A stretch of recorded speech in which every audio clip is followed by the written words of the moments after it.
I didn't even have my mic on until now.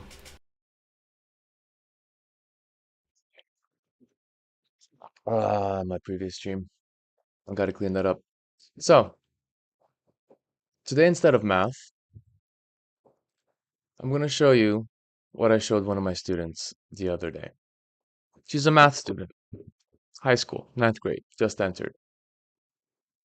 And we basically got everything done. So I was like, what do you want to learn? And she goes, teach me what you know about programming. And I'm like, let's go. And by the end of it, she was like, oh my God, I didn't realize it was this easy. So yeah, it is. But we have to get a couple of ideas straight first and foremost. Um, Let me do this. I will be drawing a bit here to kind of get a good layout of what we're about to learn. Because being able to organize your thoughts before you start diving into a subject is ideal, just as preparation.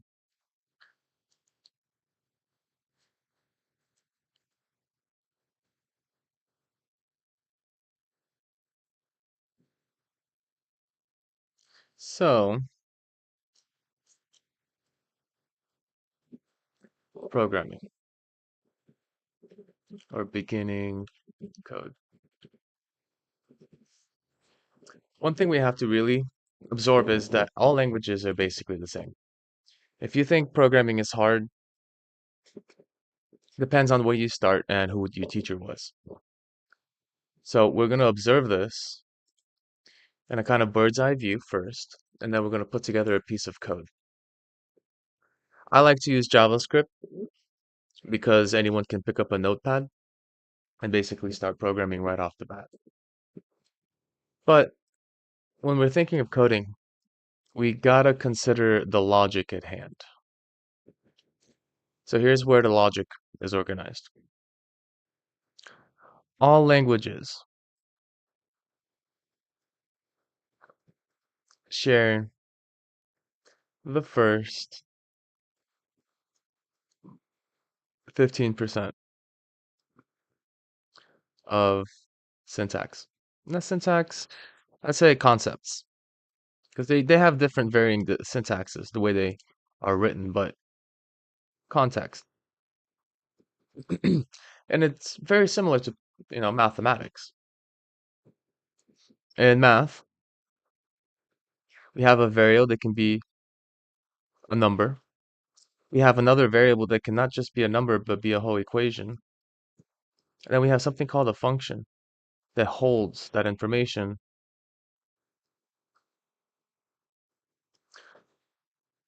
in a more complex form, right? But in the end, we're looking at a box, call it X or Y or f of X, whatever we decide to name it, we store information in. So in programming, we also have variables, but we can name them anything we want. We can use x equals 5 if we wanted. We can say num x, number x equals to 2, whatever. We can say hair color equals to red as a string. The only difference here is that in programming, our variables, our boxes are not just single letters, but they can expand and be a lot more detailed. But they still equal to something. They still are holding information, right? So they're holding numbers, integers, doubles, decimals, strings, and can kind of go into a further case scenario. But this is essentially where we begin. In order for us to create a computer's actions, we need to be able to give the ability to the computer to basically store and save info.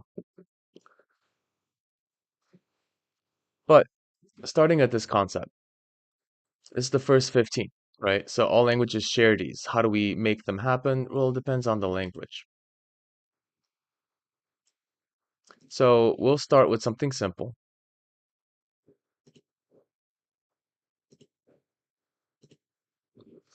I'm gonna make a space here for HTML plus, create a little space here for our, a new little folder for beginning code. And why do we do this? Only because we want to organize ourselves. Do you have to do this? No, you can place this regular text file anywhere on your computer. In fact, if I'm gonna be honest, we don't even need to use this fancy editor. Right? This is too fancy for now. Let's just use a notepad. So what do you need to basically start coding? A notepad, a folder structure, and then basically creating a new file. So normally, if you're doing it manually without any extra like code editor, you can create a new text document. You do have to make sure that you do see the extension. I'm going to call this main.html. I'm going to change the extension from .html. That's the first thing I'm doing so the computer knows what kind of file I'm dealing with. Depending on the language you're using, it can be .py for Python, .cpp for C++, .java, .cs, I believe, for C Sharp, CSS for cascading style sheets, .js for JavaScript, which we will be using, but we're using it in an embedded way, which you'll see what that means. But this is the first thing you want to do. Create a file, change the name to anything.html. I'm calling it main because it's just the typical way we say this is the beginning of my program. This is the main. It says, hey, do you want this file name extension to change? And I'm like, yeah, of course I do. Now it goes from being a text file to being a browser file. That's it. That's the first step. But it's blank. Nothing's there right now because, of course, our file is pretty blank. Now, you may not see that .html, so you might want to actually go into something like the options or the view in Windows. And from there, you can do file name extensions. This will show that. If I untick it, you don't see main or HTML anymore. The problem here is I can do .txt to try and change it, but that doesn't mean it's actually a text file. If I unhide extension, now it's a main.text.html. So it really doesn't let me change the extension when I don't see it. So keep that in mind because that's the first mistake most students make is they don't have this ticked. They see main, they don't see the extension .html or .text, and then they keep changing it here and nothing changes because the computer doesn't register that special change. So make sure you have your file name extensions tick marked under the View tab, and then go ahead and change it. All right, that's step one. Step two is building a graphical user interface, GUI, GUI. Because I like JavaScript because it's embedded in a GUI right away. You can call it a GUI or you can call it a document.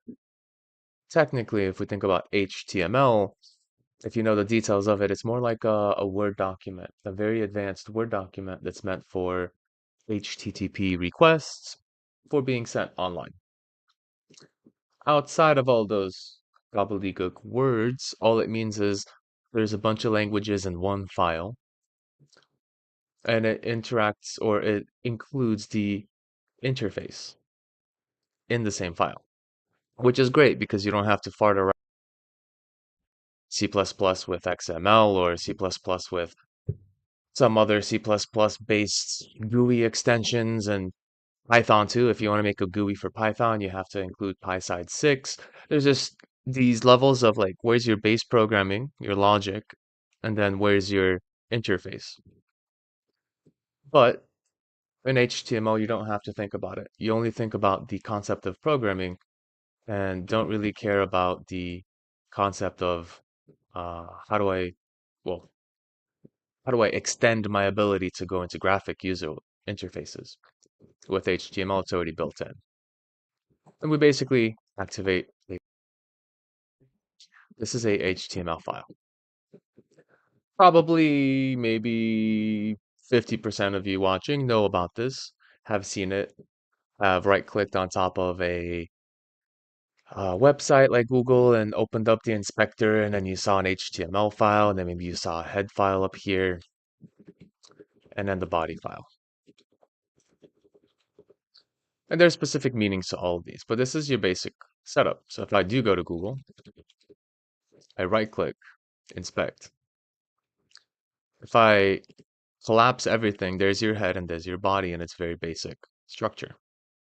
There's a meaning behind it and what they are used for, but you can see basically on the page on the right side, if I hover over the body, it highlights the whole page, but if I hover over the head, nothing's highlighted. That's a good kind of metaphor for what's happening here. Body is the visual representation of what you're writing. The head is more like the configuration.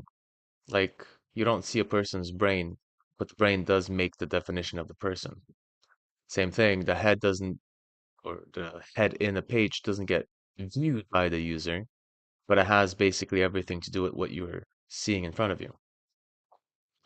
The body is just the structure like the skeleton, how tall that person is, the uh, the amount of limbs they have, the physical aspect of their existence. But the head is more like the color of their hair, the color of the shirt they're wearing, all the kind of general configurations of that person.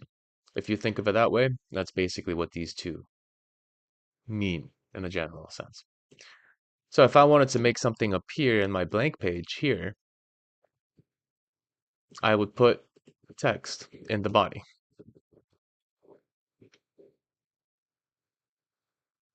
I gotta make sure I'm saving it to the right place.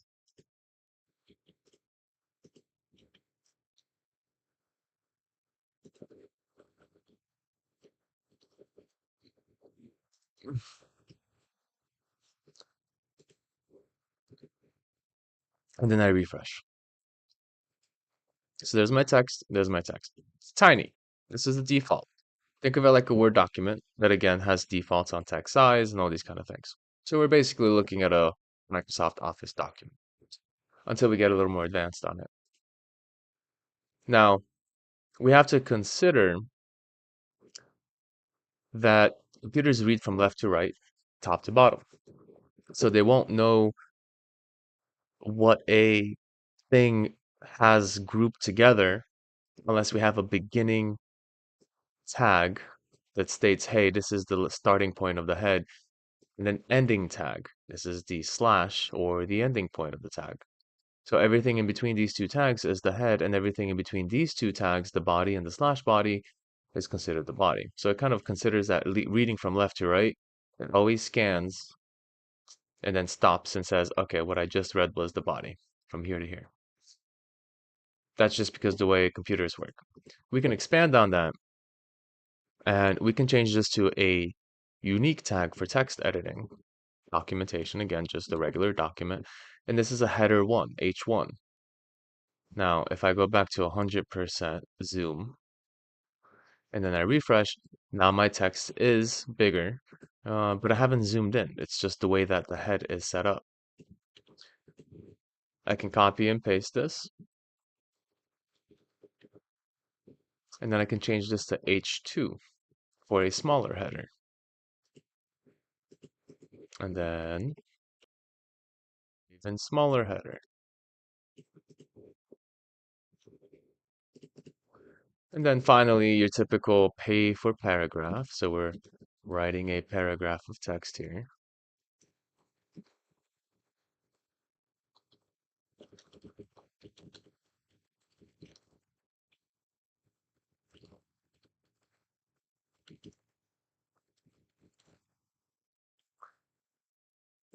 And you see that it is organizing all the pieces based on basic documentation. Now, it gets messy in the text editor, and I'm actually going to end that part here. Oh, actually, here. It's not too visible. I gotta make sure I'm not cutting off the text here.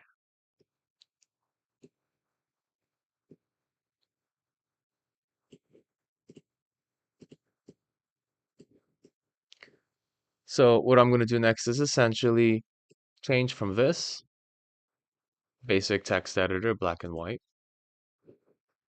and then open it up here.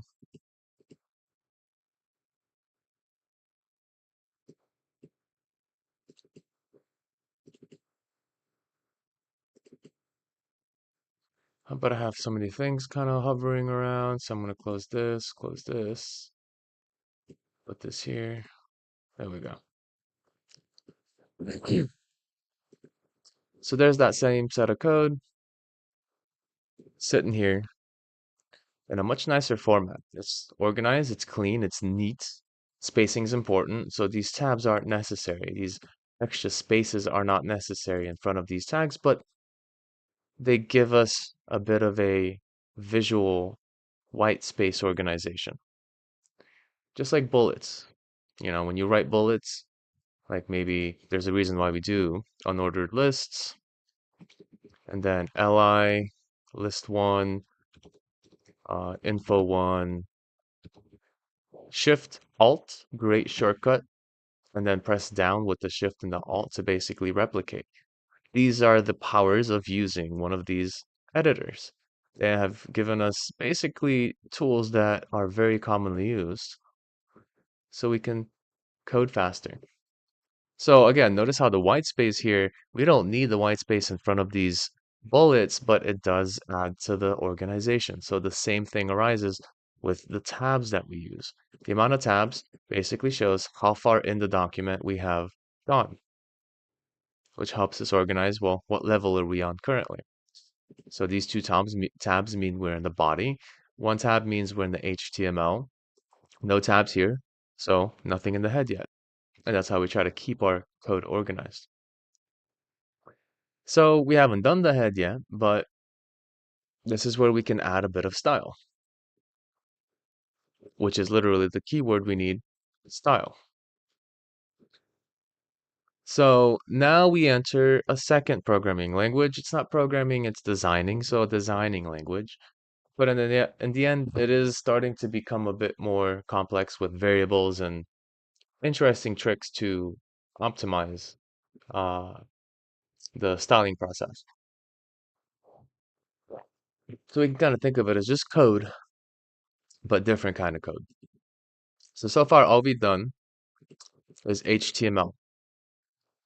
If you do control question mark or forward slash, you open up this in HTML space. So this is HTML. This is an HTML comment. We use these to basically organize our thoughts, give ourselves some notes, what part of the page does what, and essentially organize and partition the code into smaller pieces so we can see them clearer. Also to remind us maybe where we left off. Now, if I do the same thing, control forward slash in the style, I'm not doing it. Hmm. Okay, there we go. I have to write something first. So you gotta actually write a piece of text and then press slash, control slash. This is the comment, a CSS comment. So notice how it looks different, right? HTML comments have these less than, greater than signs. CSS have these slash asterisk.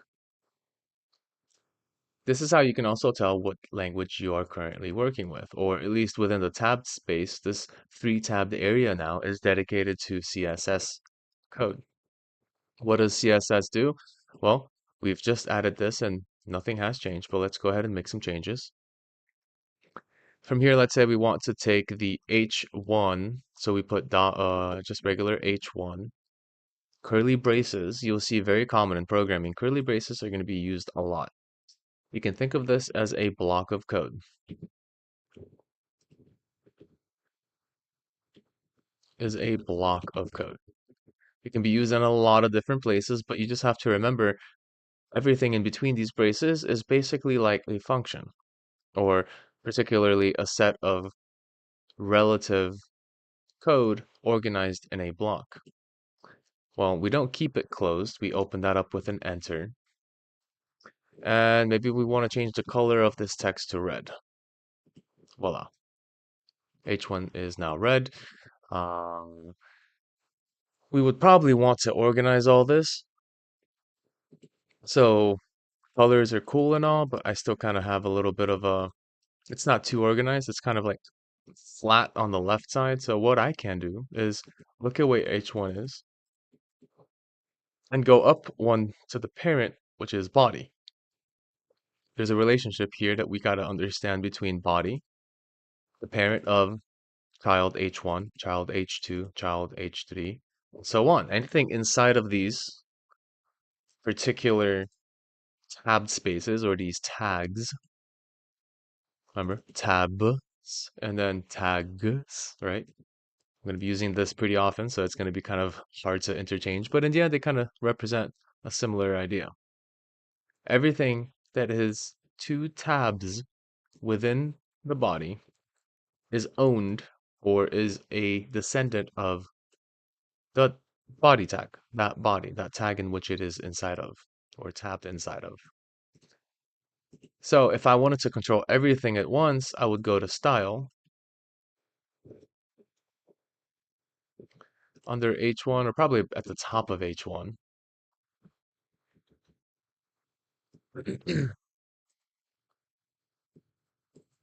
I would add the body tag with those curly braces to open up the block of code. And there's padding and there's margin and there's all kinds of document-based organizations, but I'm going to give this a margin of about 25 pixels. And notice how I pushed it out. No, it's pretty decent, but let's do something like a percentage. Let's do 10%. I like percentages better. There we go. So now it's got a 10 by 10% margin from the top and from the left. It gives it a little bit of space to breathe. And we can do a lot of stuff here. Of course, we can do more design stuff, but we're not going to be focusing on the design aspect of programming or coding. We're really going to focus more on the uh, fuller instance of the logic. I don't like this. This is going to be a distraction, so I'm just giving a representation. There we go. Keep it white. So now we know two types of code. We know the less than, greater than tags. You can also manually throw these in.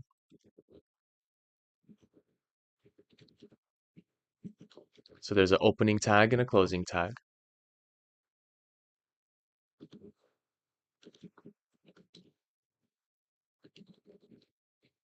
That's how we basically tend to keep track of them, right? And those are the HTML values. Then we have the CSS. Now, keep in mind the curly brace because that's going to be reused a lot in JavaScript. It's a little bit of a different logic of usage, but it still represents a block of code. And we will be using semicolons to basically, separate different lines from the next. For instance, here I can also do font size 2EM for basically 200%.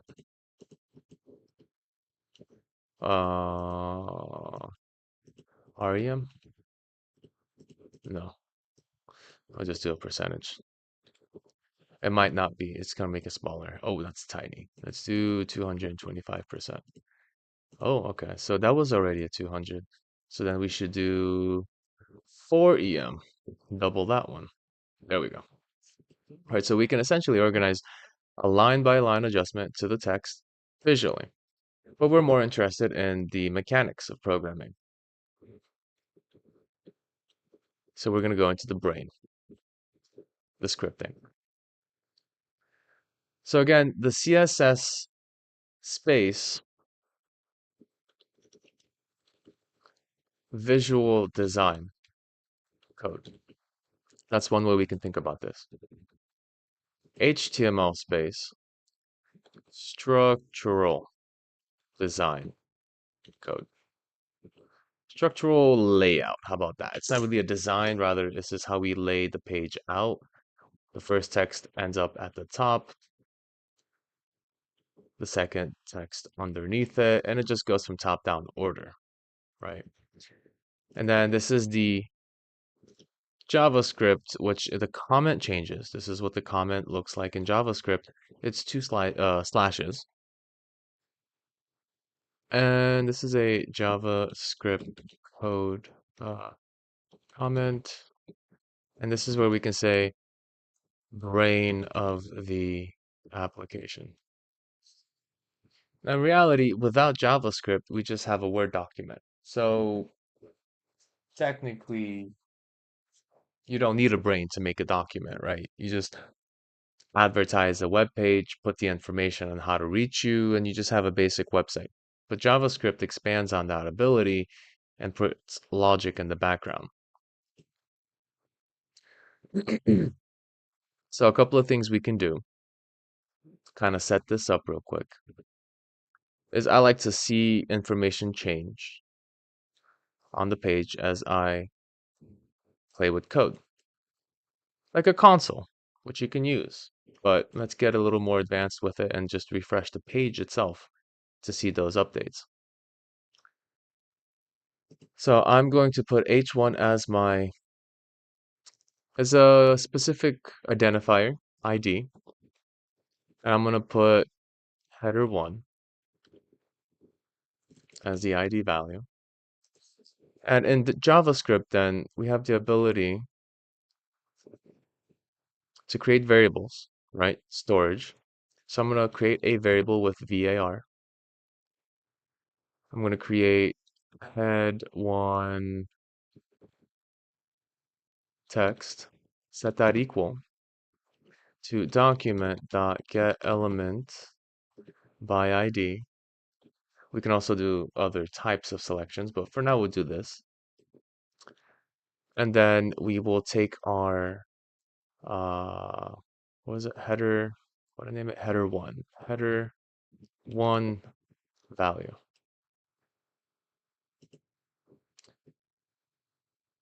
Now, what this does is a special kind of variable. We saw before that we can load variables with basically simple ideas. A text, a number, and so on. So I don't want to repeat that idea. I can say var x equals to 5, but 5 doesn't serve me a purpose, right? 5 is a value I can use in mathematical sense, but we're not here for math, we're here for programming. How can I control my program? So we can use variables for a bit of a more advanced storage. Oh, where'd I go?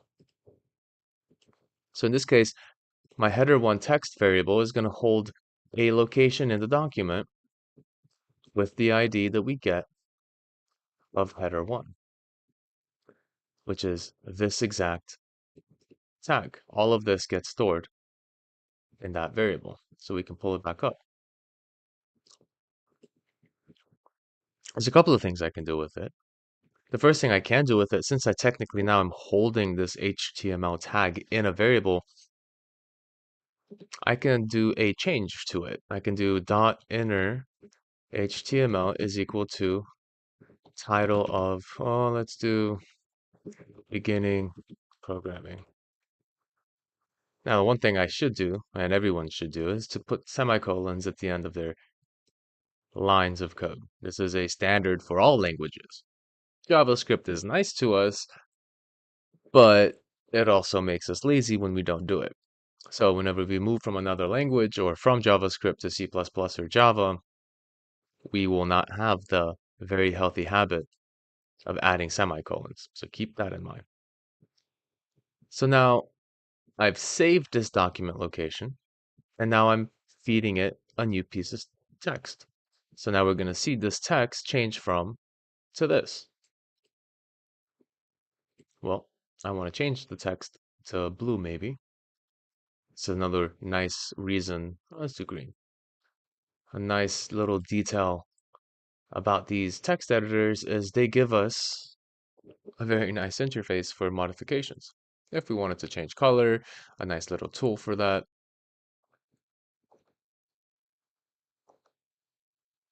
If we wanted to, without having to do RGB entries, all those kind of things, right? So you want to make sure you pick a nice editor. I'll say Visual Studio Code's pretty good. Haven't had any issues with it. Am I a fan of Microsoft? Honestly, no. But this is also available for Linux, and I respect that. I genuinely respect that. So maybe Microsoft has a sense of open-mindedness, but yeah, they did a great job with this particular piece of software. How about that? The extensions, especially. There's so many ways you can extend your programming abilities that it's actually pretty intense. Okay, so I'm going to change that, refresh. And there's a nice little title. Now, the next thing I can do is work with some of my first 15% of programming. So this is the basis of how we can take any JavaScript code and modify our document. So the actual header one still says text here in our hard-coded aspect. So remember, this is going to be something we call hard-coded. Means that the text is within that space. We can't change the title unless we change it here in the text. Or in this case, I can't change this, H2, without changing it here in the text. A hard-coded aspect of code is something that shouldn't necessarily be able to be changed unless you open up the file and modify it manually. However, we can also modify it with another set of more technical code, the JavaScript part of this code. So JavaScript, like any others, so we have a set of languages here. JavaScript, C++, Java, C Sharp, not Lua, PHP. Use the block of code of parentheses and then curly braces. It's specifically the curly braces, and let's call it with the semicolon at the end. But this is the common format you're going to see often. You're going to see a set of regular braces and curly braces paired up with each other very often. We're about to see about 5 instances of this. And then, of course, each one of these end with a semicolon. So it's very useful to, again, keep that habit to put semicolons at the end. Even CSS has semicolons. So it's a good habit to have if you haven't developed it yet as a beginner program. But then you have Python, Lua. I think Ruby, was Ruby one of them? Man, I haven't touched Ruby in forever. Let me see.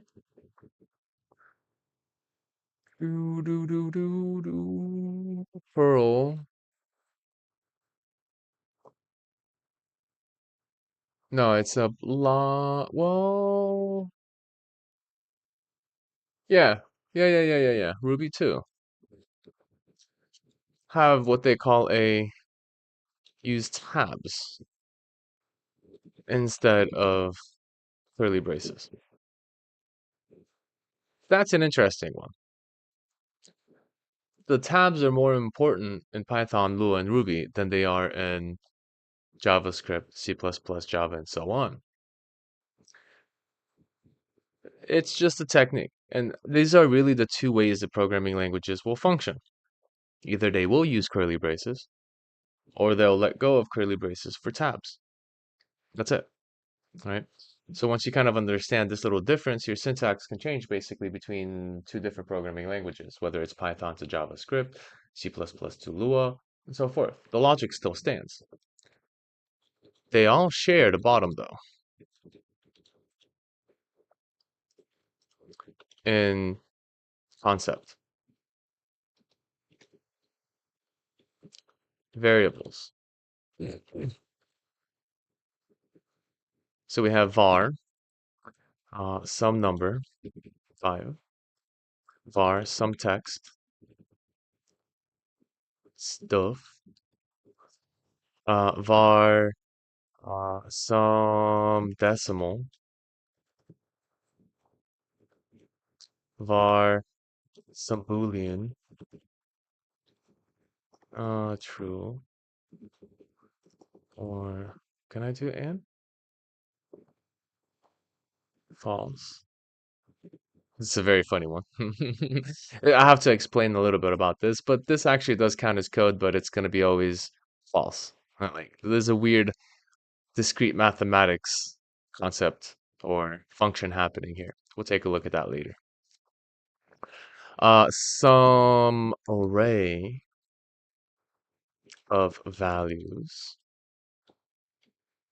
Stuff one, five, stuff two, stuff three, more stuff, number 10, another array if we wanted to. So we can stack arrays inside of arrays. That's a two-dimensional array.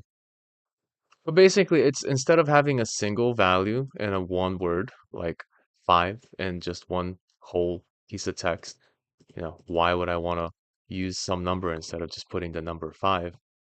This is going to be a little bit more on the hard coding certain parts of our program versus using variables that can change on demand. That's the biggest use of something more complex or something that has to be typed more than a single number, because now we can change 5 if we wanted to. And then some array of values basically gives you like a huge storage space for whatever you want. In JavaScript, whatever you want.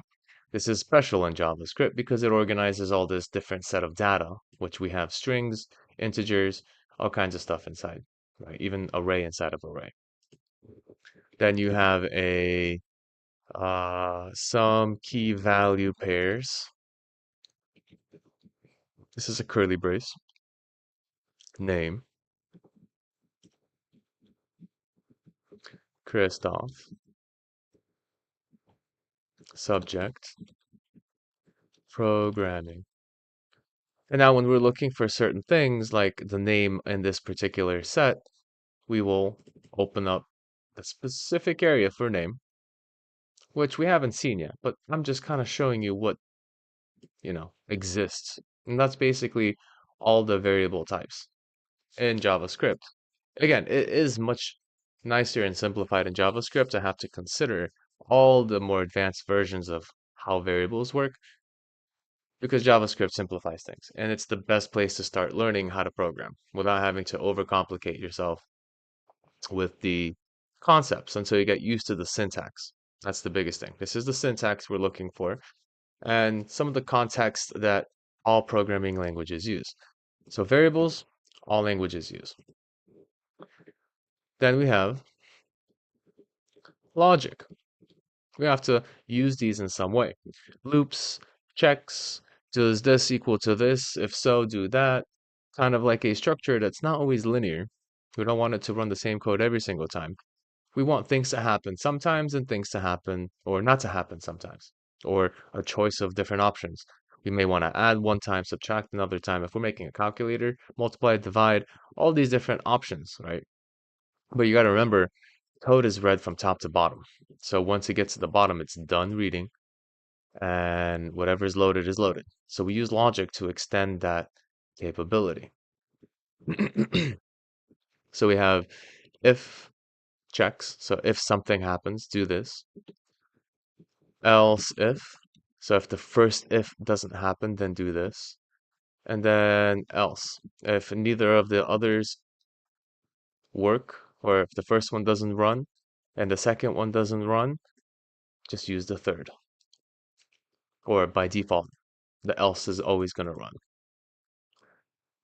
However, the first two basically run if a certain situation happens, the situation within the smooth parentheses, which we haven't put anything in it. But again, I'm kind of emphasizing a little bit here that we're really using a general format for now to understand that we're not just, specifying for JavaScript, but we're extending this to C++, Java, C Sharp, PHP.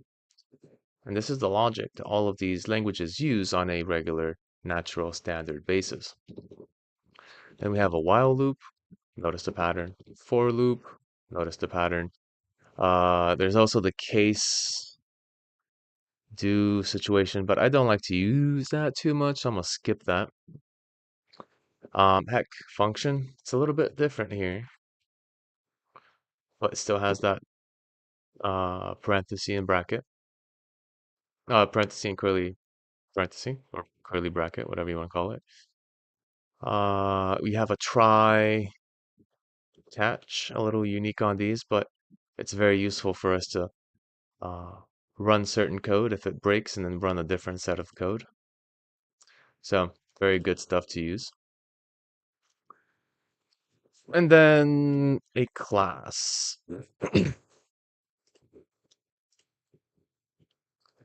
And that's it. Welcome to the first 15% of any programming language. I can fit it on one screen. This is it. Every language has these constructs. I'm trying to think of any further, but there's certain things that we can do in, JavaScript that's unique to JavaScript where we can make a function look like this, like a version like this. It's more like a run now function, which is different from a save that function as a variable and use it later whenever you use the name, right? This one just runs in the place that you place it. There's a reason you do that. More like a organizational reason, right? But that's it. That's basically what we have. It's not going to run, of course, because these have to have certain configurations inside. So we basically say if the parenthesis is true, run code in curly brackets. That's really what's happening here.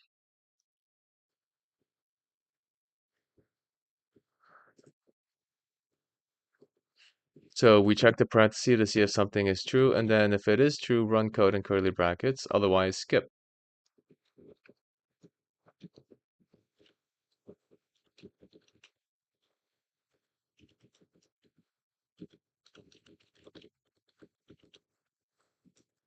And that's really the format here, over and over and over. If this is true, run this code. If it's not true, the if statement's unique because it links to another option right underneath it. There's the else keyword that links the previous if with the next if statement. And then we check this parenthesis to see if this is true.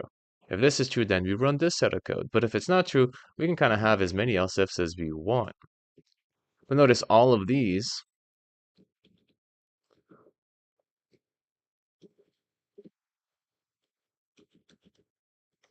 from all of the above else's, and ifs, only one curly block will run.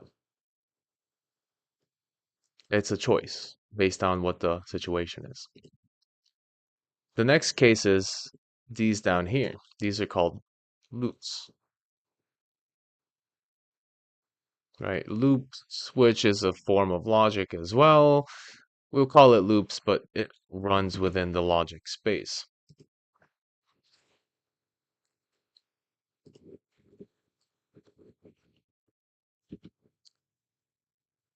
From all the above, through parenthesis, the curly brace code will run over and over until parenthesis is false. So we can change that in certain ways. The while loop is useful for us, or more useful than the for loop, and in other cases, for loop is more useful. So it really depends on the situation at hand.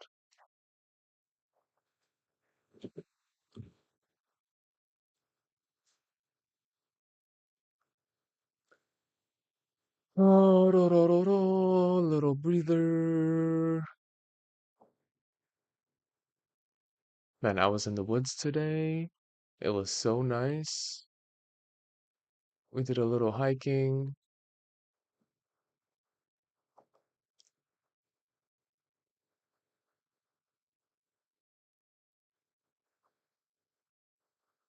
Nature, clean air. Oh, beautiful, beautiful, beautiful.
Papa.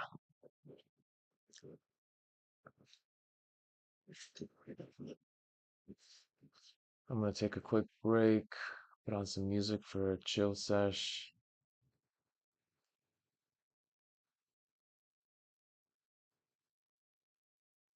and I'll be back, make some more coffee.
All right. Um, I didn't quite move the, did I?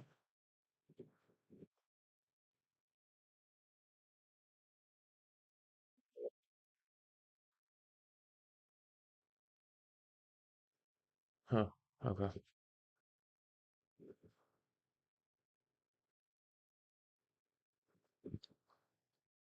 It should be going. All right. So we expand on these ideas.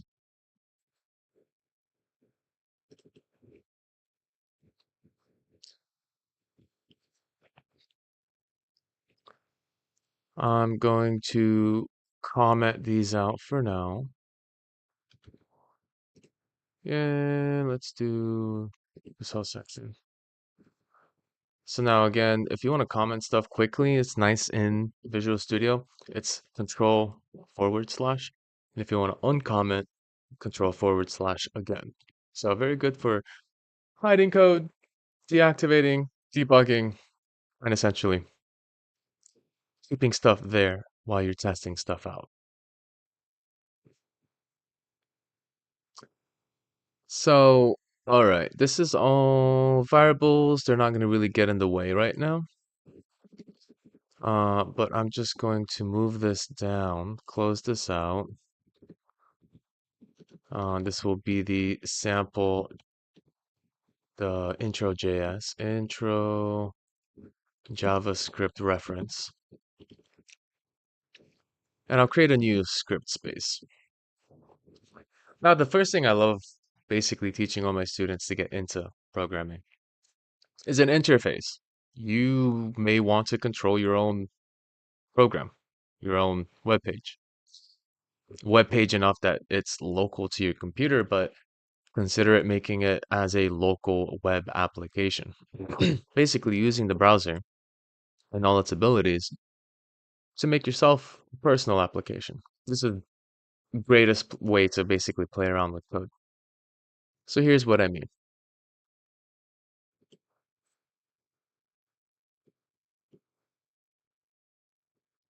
We have this basic set of page, right? Basic details. Cool. Great. Nice. Now we can adjust some stuff.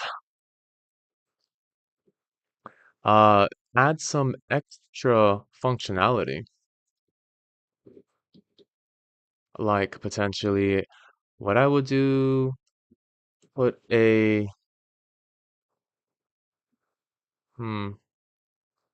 best way to do this. Go before the block of code you want to contain, create a div, let it create both sides of that div, pressing enter after you fulfill the last inequality, tabbing inside, and then kind of fixing the tab a bit. You can always right click and then go to format document so it can clean it up automatically for you. It's a great feature. So right click, format document, just organizes the tabs and the stuff for you in an HTML and potentially any other language. Now from here, we have this div that controls it. I'm gonna go ahead and give it a ID. So ID equals to info div.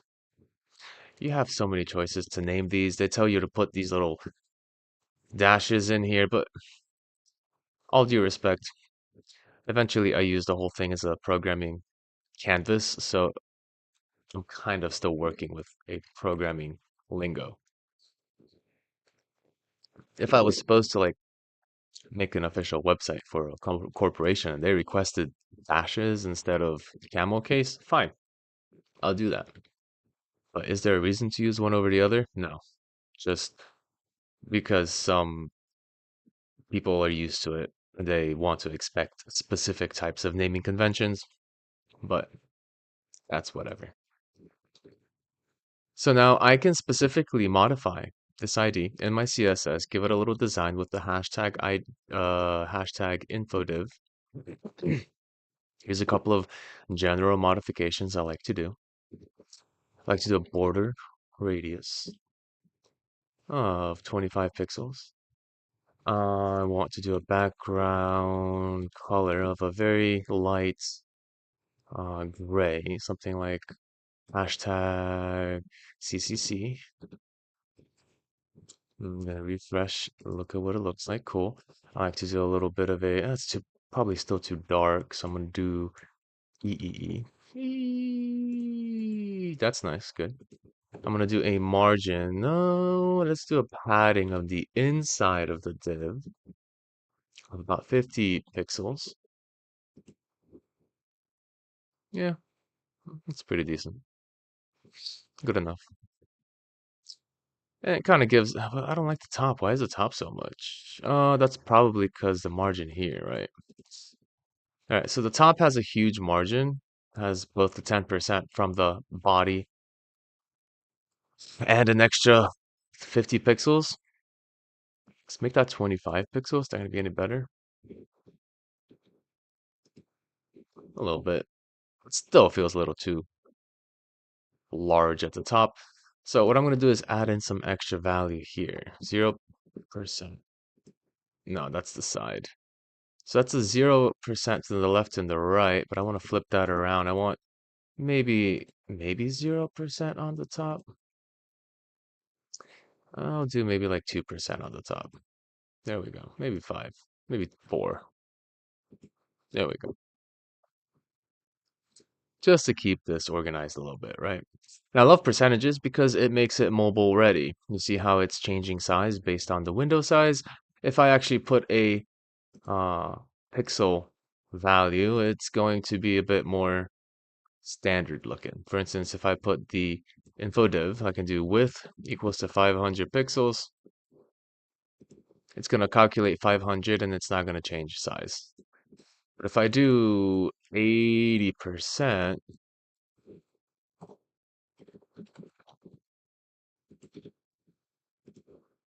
and it's going to change size based on the total width of the page, 80% of it. This one looks more like a 90 to make this symmetrical. Cool. So on and so forth. But I might want to do something like 45%. How about do half of that? No, yeah, that's fine, but I don't like the font size over here, so I'm gonna take this back down to 2 EM, standard page. There we go. So that's the info div. Let's make another div. Let's copy this sucker over. We have a standard now that we can reuse, info div. Problem is, they're going to be bottom to top of each other. There's no margin, and it doesn't really fit on the right side of the page. So that's the one thing I hate about HTML, is the way that it doesn't quite feel as obvious. But what was that format I can use? Block lists, something or other. I'm just gonna clean out the second div. And what I'm gonna put inside the second div is gonna be an input, so we can input commands to our browser, and a button so we know when we accept those commands. Looks very basic here. For the button, I'm gonna say run. There we go. A little button there for us. We do have to still connect these to the JavaScript code, but we will do through the document format, the document container. Yeah, I'll keep it down there. What I'll do for the info div also is add a margin because it needs some space. It needs a little bit of breathing space, in my opinion. There, so now it's running there. So let's define our details here. Use the input field to activate a command. Or let's do this. We'll call this the command prompt, the web command prompt. paragraph is gonna say this. Web tool.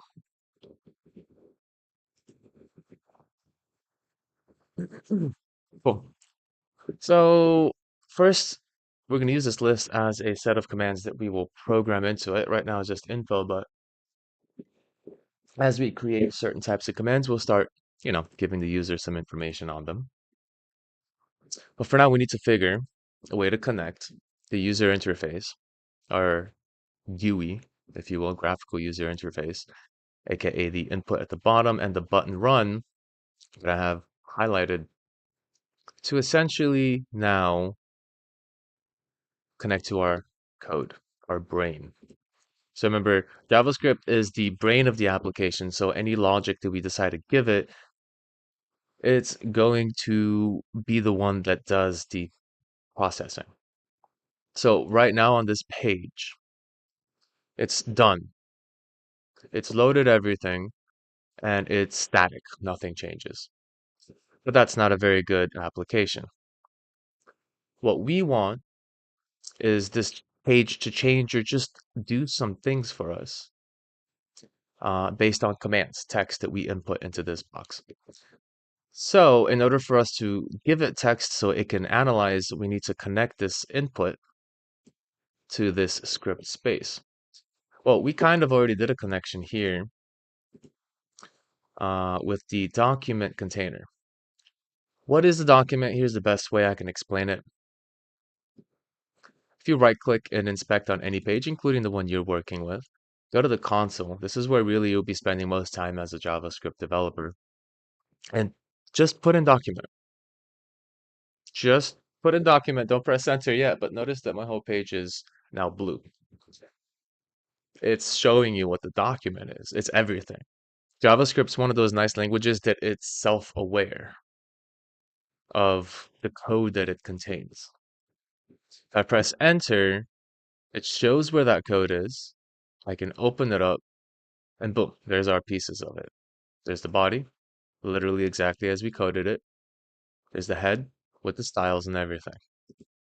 So because it has this self-awareness, we can kind of, as it's running, reach back into the document and do stuff to it, change it live. That's why the beginning programming started, because we had a intro JavaScript reference here and we changed it right here. This beginning programming ended up replacing the original text in the page. But again, since a program runs from top to bottom, and then once it reaches the end, it's done, that's basically where it stops. So we need to now connect some listeners, something that stays running in the background, so that it can listen for when something happens on that page and activate a reaction to it. Cool. We will use document to get some information from the page itself because we want to figure out and we want to listen to the run button. This run button will be pressed eventually and we need to figure out when it does. So what we can do is basically give this an ID so it's easier to identify. Call it run button or whatever you want. And then we can look it up from the document dot get element by ID run button. That's literally how we reference the document's elements. But we do want to save it because I'd rather not have to keep typing this over and over. I'm just going to save this as run button equals. And the beauty of variables. Quick shortcuts that can make long lines of code easily accessible with a few letters. So, we go into the button run btn, and then we go to add event listener, click, and a couple of things we can do here. One of the more common things is to structure this smart and think about expandability. The other is just to get it done and show my example. So I'm going to do that one first.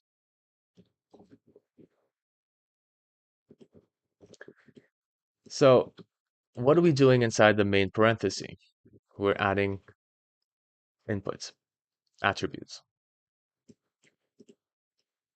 We have a click text or a click string that this function that exists inside of the button, given by the HTML document, is identifying a specific type of interaction, a click.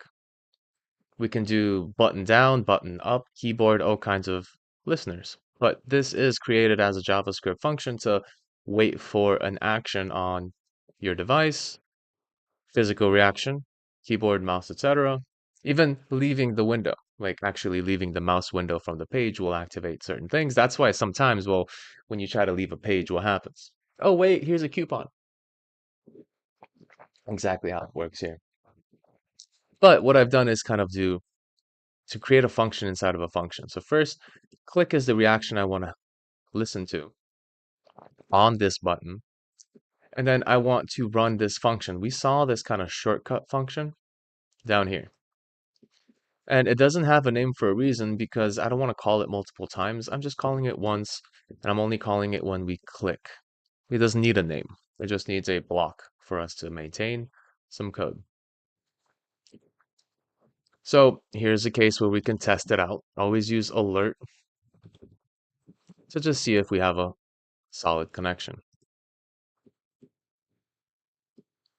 Let's see if everything's visible within my canvas. Looks good so far. And I will refresh after I save. Always remember to refresh and then click run. There it is. The activation successful. Now we're free to actually put some code in there for that to run on that button click. So instead of alert, this is a great way to kind of get some ideas of what's happening, whether it does print the text in that little alert box, right? This is a debugging strategy. A good developer uses this as they build. They don't use it at the end when they're done building, because then you'd have to go and figure out where to put it. I like to make sure I debug as I go, so I know this is connected, that's working, this is activating. My expected results are functioning. Otherwise, there's no reason to write 20,000 lines of code without ever checking if it's running. Here's another one. Console log.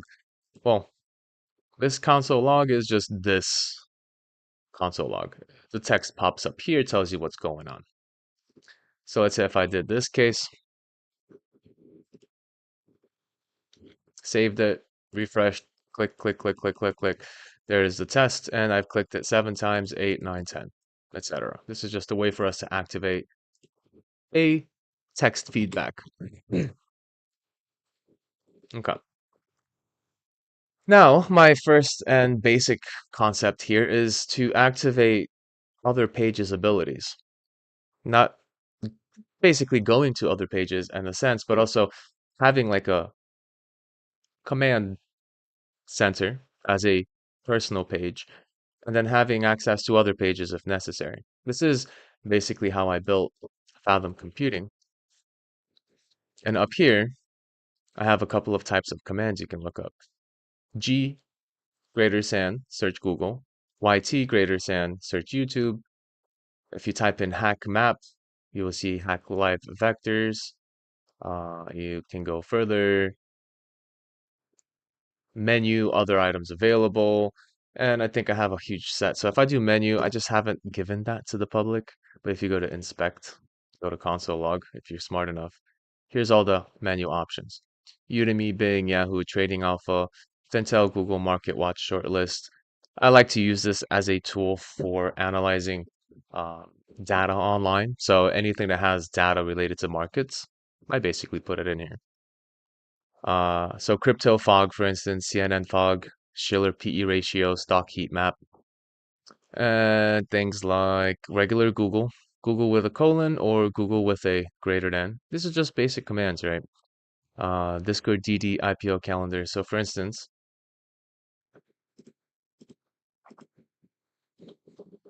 I'll put I'll put YT at first MIA.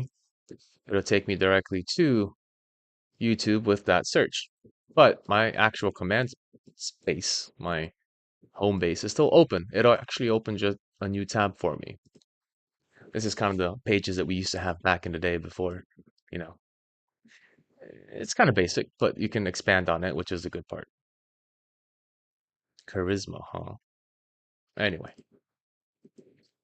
so that's the functionality I like to start off with. How do we create that? How do we direct our kind of device, our current page to interact with other pages, other websites? That's the great thing about HTML is that it already is connected to the internet. So anything you basically build runs through the or has access to everything on the internet. So now we know that this is passing through. We're running this function, but we're not really looking at the input yet. And that's what we should do. After we click the run button, we want to check the input and see what's inside. So let's save it. So user in equals to, we got to find it. So I'm going to do the typical thing I do and put an ID, call it user input, and then grab that ID with document.getElementById.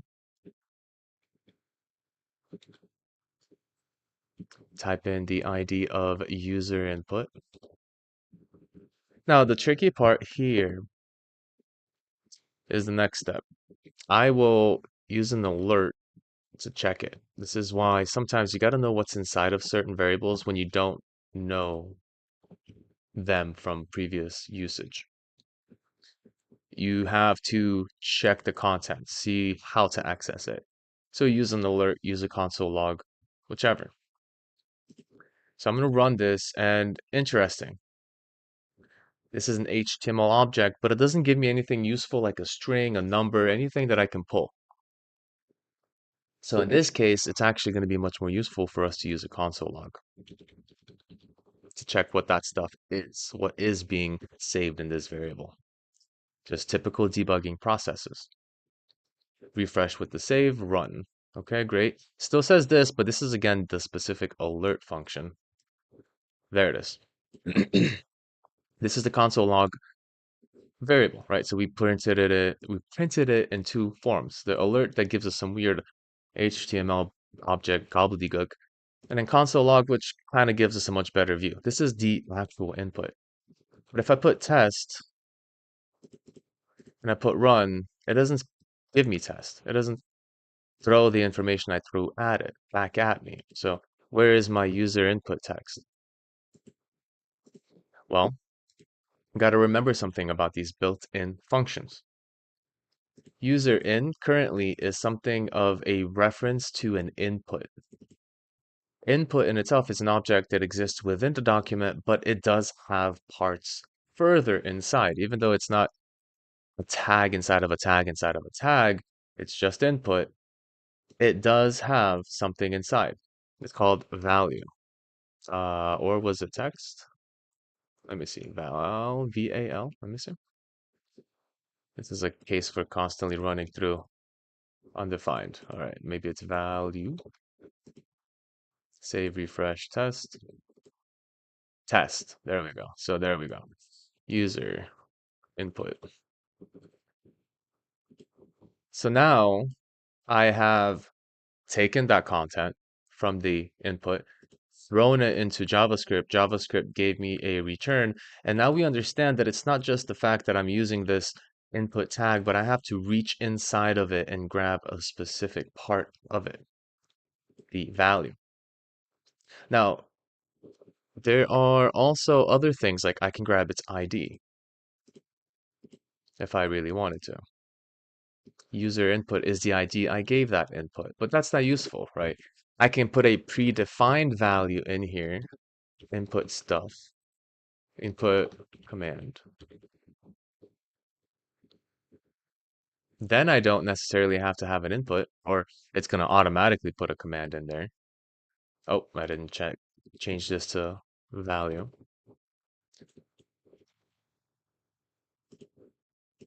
There we go, input command. And I think you can also do placeholder. Normally this is the case to do it. Placeholder to just put this sort of little gray text so it doesn't quite interrupt the user from its usage, right? Input command. Will it do anything? No, it's empty. Nothing's given to us. So those are ways we can kind of organize the input so it's a bit cleaner to be understood. Now, we have the input from the user. Now we gotta decide what to do with it. So we think about, all right, well, what's our reference? What's our command gonna look like? What's the structure that we're trying to organize? Again, normally I like to do like a G colon G greater than, and then stuff to search. So I will want to find a way to recognize the first part of this particular string and say, hey, what is it? Is it G? Is it YT?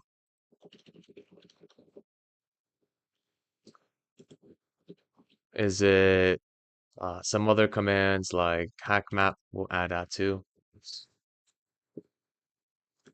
This one won't have any extra stuff to search afterwards. So some ways that we do searching may require extra inputs, but hackmap would just take us to a website just as this one would here.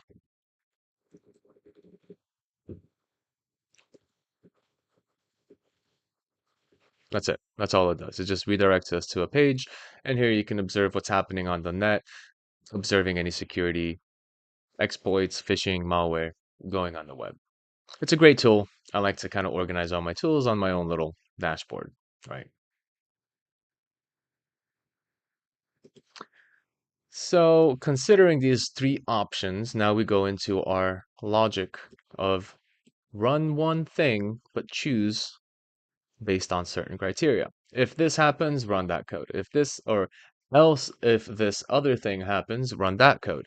If those two don't run, try and see if the next one's going to do the trick. Is it that? Is it this? Is it this? But run all of these one time, only once. Because basically for every single click on the run, we just want it to run once. That's it. So I start off with, hey, if the user input dot was it split? No. There was a command for us. This is where a little bit of the deeper understanding. Split string by space JavaScript. I always forget what that case was. Oh, it is split. Okay. So user dot split with a space. In fact, before we even put this in an if, let's see what happens. You always want to test these out and see the output so you understand how these variables are changing underneath you.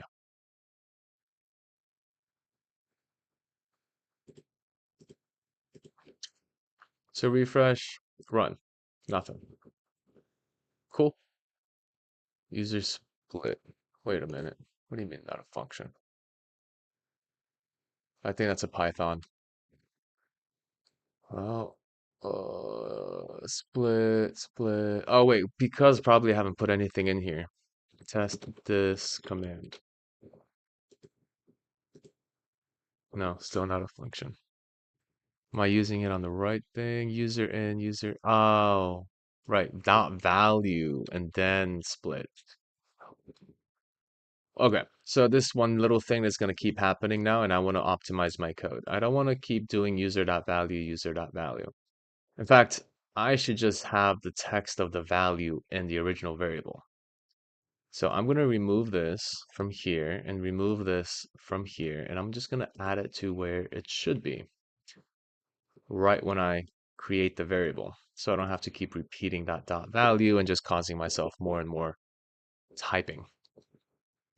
Called refactoring, make it more efficient for yourself. Test this command. So this is what it goes through as, and this is how we organize it into an array. Now we get to learn how to access all those little array groups of code. So in the original case, these are, again, all the variables you'll ever really use in any programming language, whether it's JavaScript, C++, Java, C Sharp, PHP, whatever. Even Python, Lua, and all that. They have it, again, they have a slightly different type of syntax. We're really focusing on the JavaScript, C++ syntax, which looks like so, which wouldn't be too different from the C++, Java, and so on. Python would just say different syntax than below. But now we're here. We're in this sum array of values. We're trying to figure out how do we access this particular detail. Well, I've taken my command, split it into an array of words, and I did this by splitting based on space. That space itself is giving me, hey, I see a space here, here, and then the computer just splits it into this much more easily readable format for itself. But how do we pull out some details from that? Well, we can use indexes, this little bracket here, right? This little bracket here is going to now just select the first one, the test.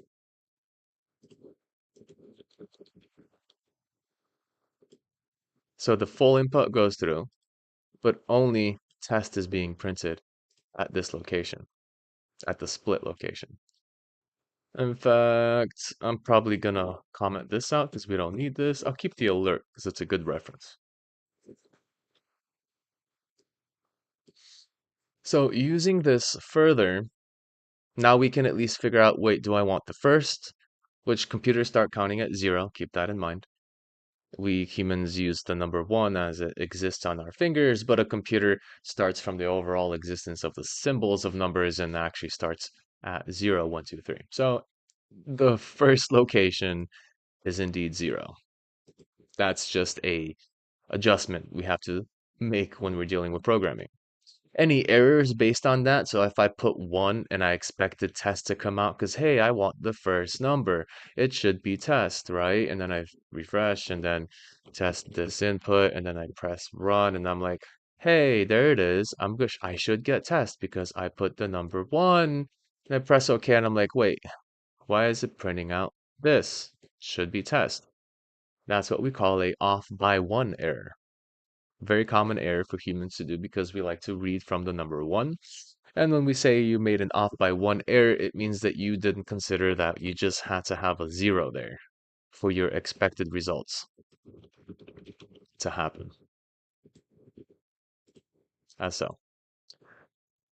Good. So now we have the ability to test specific parts of our choices. Now I'm going to use my current format. In fact, I want to change this. I'm going to adjust the way this looks. I'm not going to print it. What I'm going to do is I'm going to save these into incremental variables. So user array or user in array, so I know what's inside. And then from that, I'm going to create a new variable, user cmd or command, which is in the user in array. And like we did, it's the 0 location. So now I should literally achieve the same thing just by doing user cmd and not having to deal with that long string of code.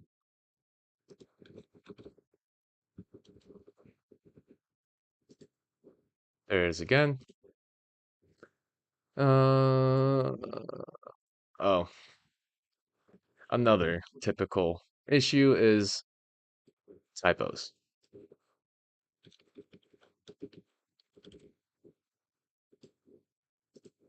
There it is. So now I have the very first piece of text that I put as a user in this box, and we can play around with it. We can figure out what we want to do with it. Well, we do want to test it. We want to say, hey, is the user command equal to G? If it is, let's go to Google. Then we say, hey, what about other case scenarios that I want maybe my user command to equal to YT for YouTube? Let's make a shortcut for Y2, or Y2, YouTube.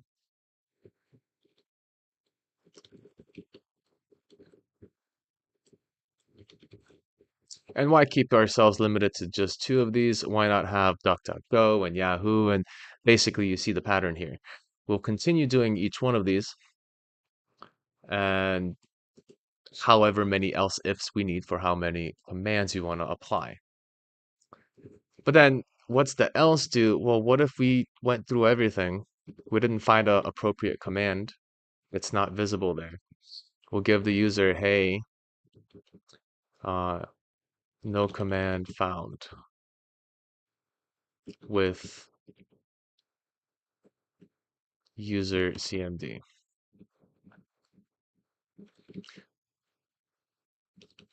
Check command list. Cool. We don't know if we're going to enter these yet, so we want to respond somehow. So I'm just going to put a little Google of, hey, inside Google search. So I know that I successfully activated this. Again, just debugging, so I know I didn't mess anything up inside YouTube search. And it just saves time trying to figure out if something goes wrong in the future. That's it. They say that you can make a program in one day, or sorry, well, yeah, call it one day, but it's going to take about a month to figure out why it's not working. This is so you maybe code it in 2 or 3 days, taking your time, but also making sure that it actually works instead of having to debug it for a countless set of time. So it's a good habit to use console logs whenever you add a new set of details, just to make sure if everything's smoothly going as you expect. So I'm gonna refresh, G, run, G, inside Google search, nice, YT. Gotta have the little greater than sign, and oh, and there we go. Something interesting. Oh, right, because I didn't do two equals. That's my bad. One thing to really absorb from what just happened is that this is a true or false comparison between the left side of the double equal sign and the right side of the double equal sign. Two equal signs is more like the mathematical equivalent of, hey, is this equal to this? One equal sign, as I kind of like to think of it, is like an arrow. It's like, hey, take whatever's on the right and store it in the direction of the left. So take the right side content, stuff it inside of user command, but you don't use an arrow. Some languages, I think, like R programming uses an arrow to signify that, but that's more of a mathematical programming language. So we now should have a smooth transition. YT should now be selectable. YT inside YouTube search. So what happens if we forget the greater than sign? Hey, no command found with YT, check command list. Cool. This would be the command list for that case. Or, I don't know, give me tacos. Hey, no command found with give, check command list, etc. Right? You now see what else does. It's the all else runner. It's just kind of like, hey, these things didn't work, so hey, you didn't do something correctly, or this is just going to run as a default. This just recommends that one of these runs. You don't have to have an else, but then if you don't pick a command, nothing's going to run. So now if I do a give me tacos, we're still going to see the general command printout, but then empty, no response, nothing happened. So naturally, we want some signifying alert that says, hey, I received your command, but here's what I have to say about it. Doesn't work. I'm going to now remove the console log here because we are seeing that user command gets fed through pretty regularly. Alert as well. I don't need that anymore because that keeps popping up and slowing down my debugging. And here, this alert's fine because now at least I have a just in case, matter of fact, ending if one of my previous true or falses don't work out. So here's how this one if statement works. Notice where it's in parentheses. And here's how a curly brace works. Notice the blocky set of internal contents. Snapshot that, and then come back down here.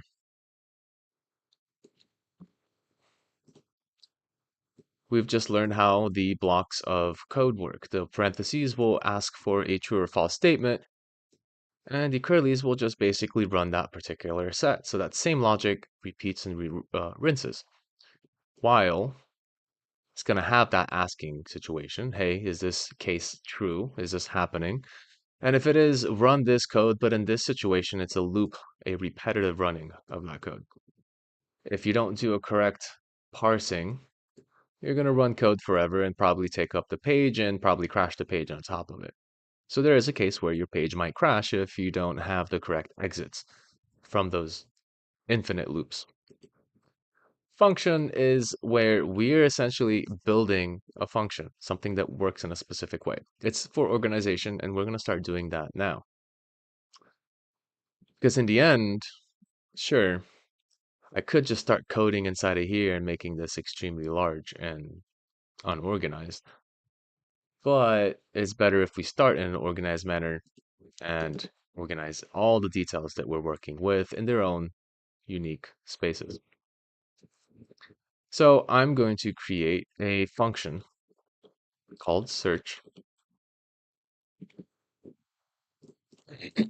In this search function, I'm going to input search, what do they call those? Engine.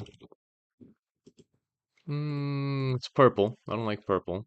No, it's fine. Purple is fine. It's because it's an input for that function. So now I can use this search case, add it here.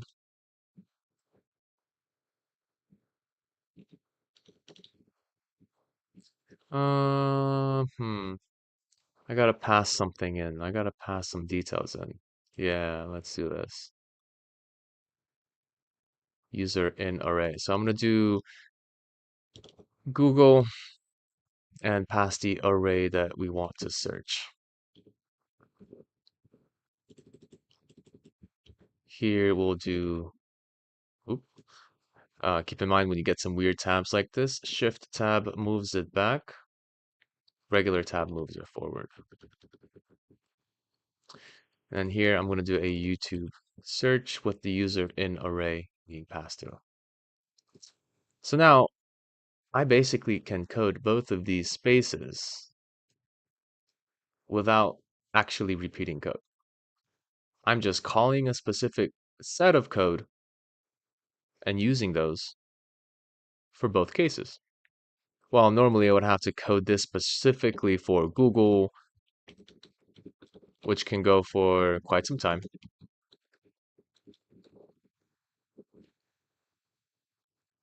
What's up, guys? Welcome in. Uh, then you're gonna have to do the same thing for the next case, and then you just end up with this huge mess of code everywhere. So I don't like that. What I do like is to organize anything that might be repeating multiple times into its own block of code. So the block of code exists between these two curly braces. Again, going back to the basics, right? Blocks of code are curly braces. They can be closed if there's nothing inside, or we can press enter in between to open them up and start coding as many lines as we want. This pattern of block codes repeats the same for if statements, for while statements, for statements, for functions, everything. Everything has this pattern, except maybe classes and try and catches. A little bit more advanced there, but we'll get to it. And that's, yeah, I mean, this is really all the programming that is a part of it. For you guys that just came in, this is how I see the programming aspect here. Everything you need to know is in these lines, these maybe 20 lines, right? Variables, typical to math. You got content you're storing inside of these. An integer, a number, text that represents something human readable but computer confusable. So we just use symbols. Decimals if you want. Booleans, basically true or false. This is a case for zeros and ones, right? A zero is false in computer programming, a one is true. And then you have more advanced kind of arrays that are kind of more like shelves. If these are just individual pieces of objects, this is a shelf full of objects, right? You've got stuff one on shelf one, stuff two on the second level, three. You can call any of this information from one variable. So you can kind of condense data to smaller pieces. And then the rest of it is just logic, these things. This is everything that you will learn in like basics of all programming languages. So we're basically practicing them to create a command prompt, something that we can manipulate the internet with. So far, we've got a button, give me tacos. It is passing the text string into our JavaScript, and we're basically ready to think about what we want to do with it. In our case, we're trying to search Google within this little input box. So we already inside of the Google search function, or at least the if statement here inside of Google search. Now we got to build the actual searching process, which is actually the more fun part. Let me first comment these out because these are not structured correctly, just for show. So how do we do this? Well, we have to know a little bit about how websites work. If I go to google.com and I search something, our interest goes up here. Every page has a sense of passing data from the main input that we were just at to a new location, but it has to pass the information somehow. So the search something that I added here is up here. Now I can replicate this functionality by copying this, going into our window dot, what was it, URL? And I want to actually just do something real quick. I'm going to force myself to connect to https.google.com. Every time I click that button, then I put the G. I just want to test if that's the case. So I'm going to put G in. Okay. Uh, what was it then? href? I think it was href.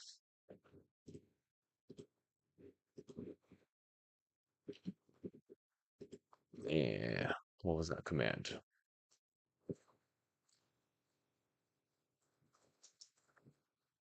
Oh, window.location. Gosh, to keep, I feel like all of these. Location.href. Right. I'm missing something.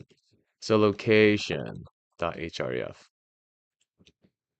Now, G will take me directly. No, href not a function. Open, location, property.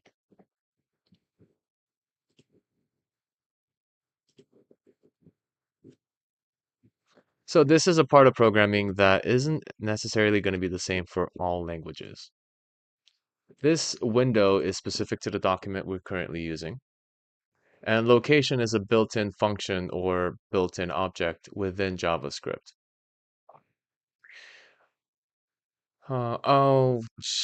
Assign protocol path name. I'm using it incorrectly. So I think I want to do location h.href equals to that. And there's ways that you have to specifically use certain types of. There we go. Okay, so now that forced me to Google, which is a good first step because that's kind of what we want. We have activated the window.location.href. From there, we want to not only go to Google, but send ourselves a package, a GET request is what we call it. We're going to have to build our own GET request, but in the end, every GET request ends with a slash, and for this case, we have to know what variable we're sending it to, and we're sending it to the queue. Notice how they say on the end of Google search, question mark queue search something corresponds to what I did in my manual search, something from the Google homepage. So I want to replicate that. I'm always really going to be going to search question mark Q equals. And everything after that Q equals situation is going to be what I want the payload to be, what I want the request to be set as. So I have that, or at least I'm planning on building that within. So if I say GU or G with a greater than, I don't know, cute cats or something, right? Why not? It's the internet. I want that cute cats to come here. However, I haven't built that yet. So the cute cats, if I kind of stop this for a second, because it is forcing me to leave, and I want to see the user command, I want to see the user in again, so we can see the next steps. So again, G cute cats, that's what the command should format itself as. Inside Google search. Did I not refresh? Oh, wait, I did the alert. Okay, wait a second. User in value. I want the, user array. I want to print the user array actually, because that's where we're going to be using the part of our organized data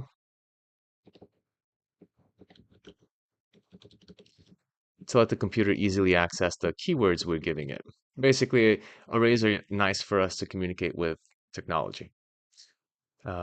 It's a more advanced data set, but at least it organizes our text from 0 to whatever many texts we have. So there's the string before it's converted to an array. There's our array. So we're interested in values above 1 or 0. Remember, this is the starting point for an array. It's the value 0. Computers start reading from 0. So I would like to put 1 and 2 and however many afterwards. But for now, if we say that, all right, if I know 1 and 2 will be the cute and the cats, then we'll just parse those strings in here. User in array, there's 1. User in array, there's 2. I may need to format this nicer. The plus is glue. Think about the plus as gluing strings together. We have a big string here, and then we want to add a string, but it's a variable instead. So we're pulling it from the variable and gluing it to this location of this string. So now Q is going to be followed up with the word that we put here, in our case, Q. Here is going to be, I want to do this real quick just so I can show you what it's going to look like without anything here. But here's another gluing part to the second array. From here, G, cute cats. Ah, well, okay. Well, it worked, right? I wanted to show you what it would look like, but okay, here's what's happening. I activated it. We're in Google. We've passed in cute cats. Although there's no space between cute and cats.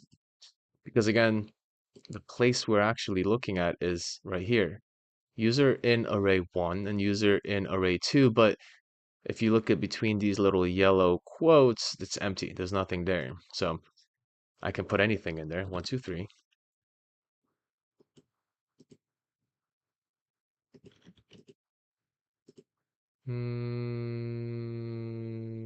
There it is. 1, 2, 3. But I don't want that. What I want is to understand how spaces are done up here in the URL, because I can't actually use spaces up here. It's the format that GET requests are using. So if I just put a space here, press search, cute cats is centered with a plus. So that means anything in the URL uses plus as a space. So we have to kind of decrypt certain websites and how they function. just by the URL case. But this is common. The plus is normally going to be the space up here because you don't want to have a full text and then put space here. Now you're cutting everything in half. A computer language uses spaces for organization, not as text string spaces. And we can't put quotes up here because we're in the URL. So instead of having any crazy complications, I'm just going to put a plus here to follow the rule set of the get payload, at least for Google's sake. Then I refresh, or I go back really to my page. Cute cats again. I wonder if this time, there we go. Cute cats has a space and it's essentially set up with that payload. The only problem here is I can only search 2 words at a time. If I put cats,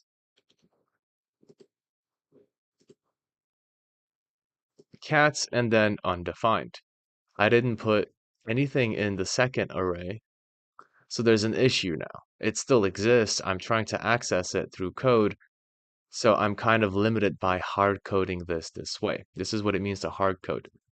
We have these 2 locations that have to be filled in, so we would have to use 2 search words every single time. What if we used 1? What if we used 3? What if we used a whole sentence or the lyrics of a song? This is where handling strings is important. So instead of having these odd bugs and weird situations happening, what we want is a variable, a type of way for us to control how we're going to parse our data. Well, this is where loops come in. We need to go through the user in array as many times as there are words in it. So we split from here, which creates every word in that sentence to be put in an array location, array slot. The 0 slot of that array is going to be the command that we're going to be parsing, but then slot 1, 2, 3, 4, 5, and depending on how many words we put after it, will be filled with changing possibilities. This is why loops are great. They adapt to changing possibilities. So what I can do is do a for loop, create a variable to hold something. I'm going to call it I equals 0. It's a common situation. I, j, and k for loops that we use. I'm going to say, hey, in fact, okay, I'll do it this way and I'll adjust it because I'm already seeing an issue, but I always think ahead. So I'm going to show you the pieces that we'll have an issue with here to see how we can fix them. I want I to be less than maybe something related to how many objects or words there are in the array. There's a function for that. We use user in r dot length or len. I believe it's len. That's going to give us the length. If I'm confused on it, I can actually go over to the console, test it out. So I'm going to start using this now to test out some things I keep forgetting in JavaScript. But if I do user in, did I put user with an ER? No, user in array.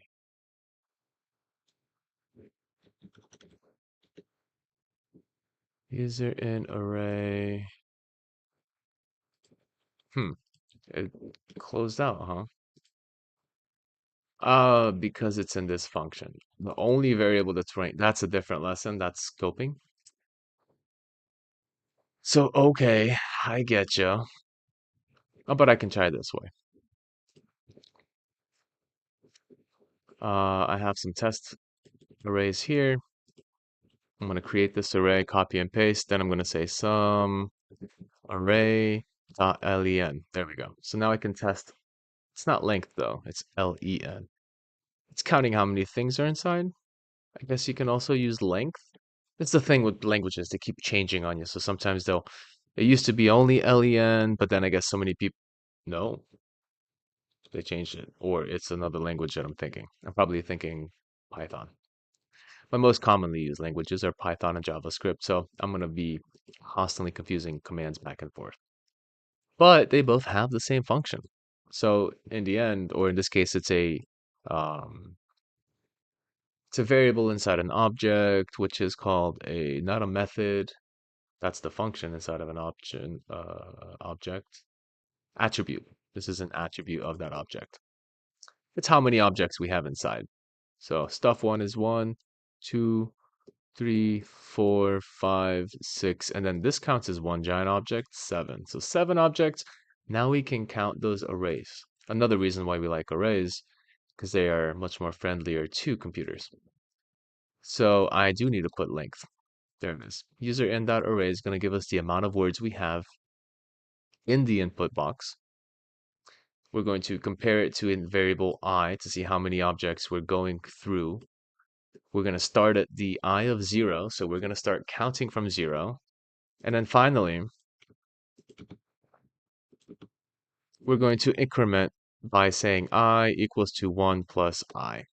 Very common method to basically take your previous 0, if we start from 0, which we are. So we start from the 0, we take that 0 and add 1, and then we save it, or overwrite the save back into the I. So then the second time we run this loop, I is 1, not 0. This is just the starting point. This is the change with each loop.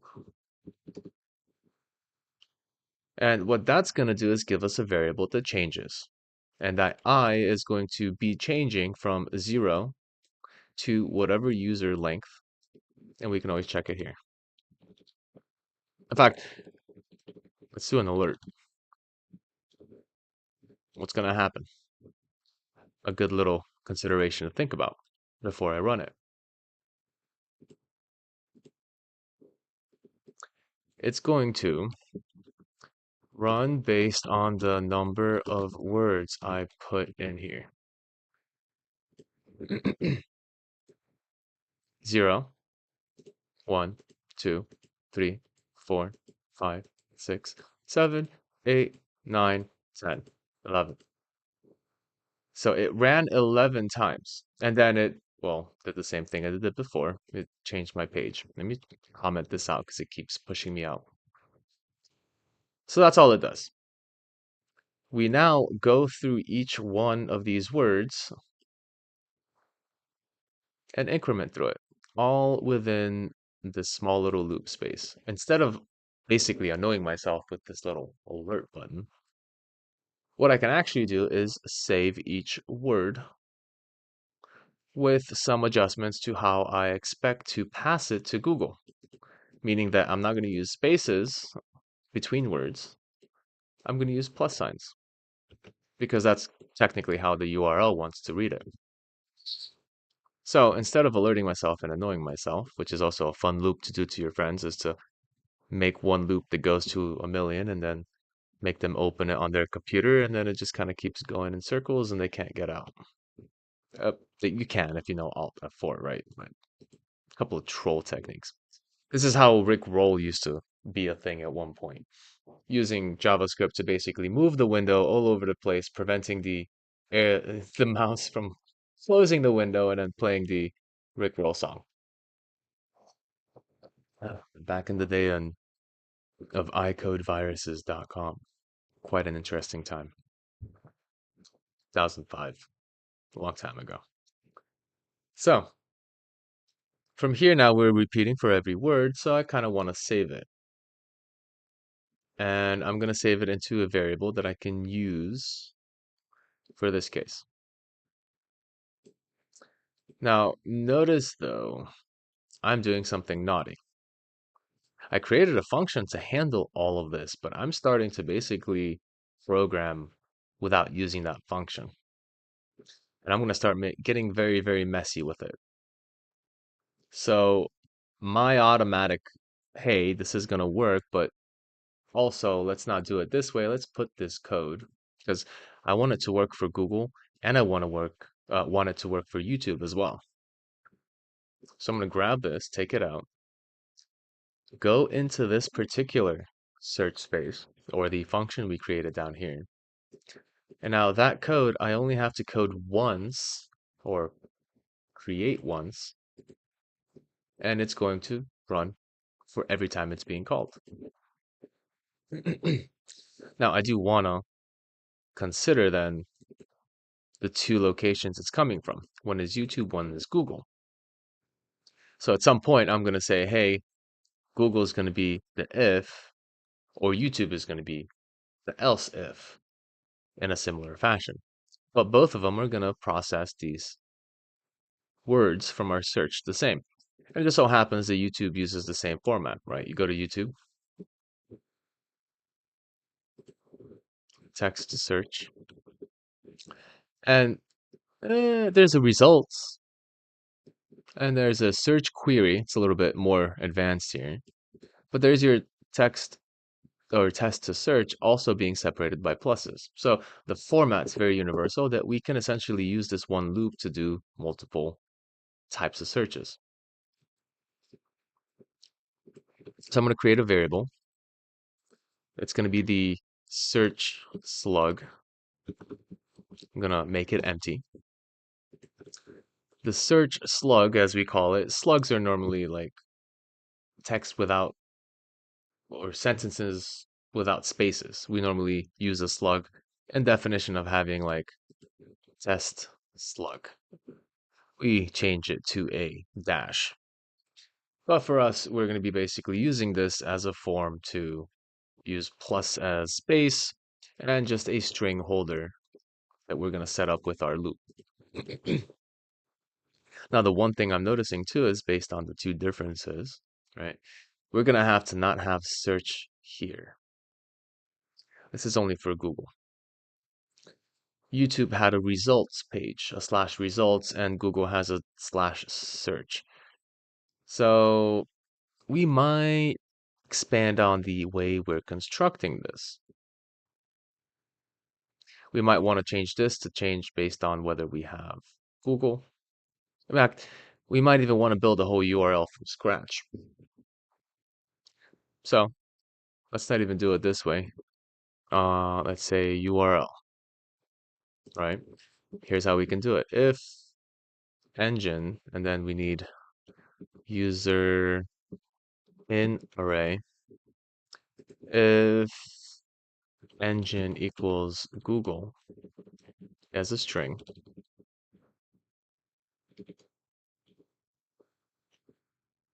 which means that this is being passed, so it knows where we're coming from. We put this here so we know that, hey, Google is being selected, so Google, or YouTube is being selected as a command, so YouTube. But there is a similarity in how we do that. We just have to change the URL. So the case is that URL always starts with HTTPS. We always want to technically force users to go to a secure network, so we'll put the S there for convenience. Then we're going to take our URL, attach with a plus equal, so not replace. If we did a regular equal sign like this, we technically replace whatever is already in URL with with this string. But with a plus in front, now we attach to the edge, the end, just like we did pluses before here. We continuously attach. This is just a shorthand for, hey, here's some extra stuff to attach after the end of the previous URL string, which is this, which is basically the URL for Google.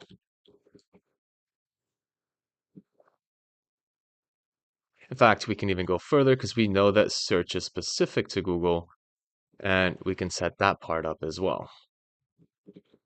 Then I'll do an else if engine YouTube, similar concept, different URL adjustment. So if we select YT, then we're going to attach a YouTube to that part. And I believe it was results search. What was it? Search query equals. There we go.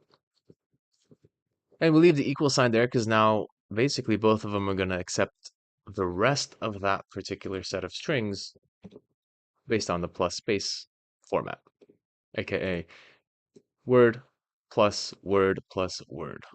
And then it texts or it sends it to the search. So here, we're just basically doing some, give or take, moderate to advanced string manipulation, but it gives us more power to basically do now other websites. Else if, I don't know, Yahoo or engine equals Yahoo. Now we just give ourselves a much shorter way to attach more functionality by just going to yahoo.com. Whoever still uses that, I don't know, but hey, it is something. And then test search up here. And they use P. I don't know why they also use different words, but maybe it's proprietary. I don't know. Anyway, we just take search.yahoo and then attach it to our URL string. So now based on the logic of an if statement, only one of these is going to get attached. If we search in a Google space, we're going to attach the www.google. If we search YouTube, we will attach www.youtube. If we decide to now add a Yahoo, because we don't technically have one here, right? We only got Google and YouTube, but there's like a extra function or secret ability to go to Yahoo now. Which we can technically access as developers. Just the user on the web page won't be able to access because it's not kind of built into their access specifically. We don't have a Y greater than sign or YH for, I guess, Yahoo, so we don't get confused with YT for YouTube and etc. Right? So we have a little extra Yahoo we'll attach later, but now we have three options. And that was the example, is that now we can continuously expand for different websites we'd like to support on our own page. But we now have to go through this user array, stack up all the words, search terms, and then empty string, and then attach search term plus equals the user in array of the I of the current loop. So as this will continuously change, we saw the 0, 1, 2, 3, 4, 5 happen earlier when we had an alert in here. Let's try it again. It'll be a quick refresh.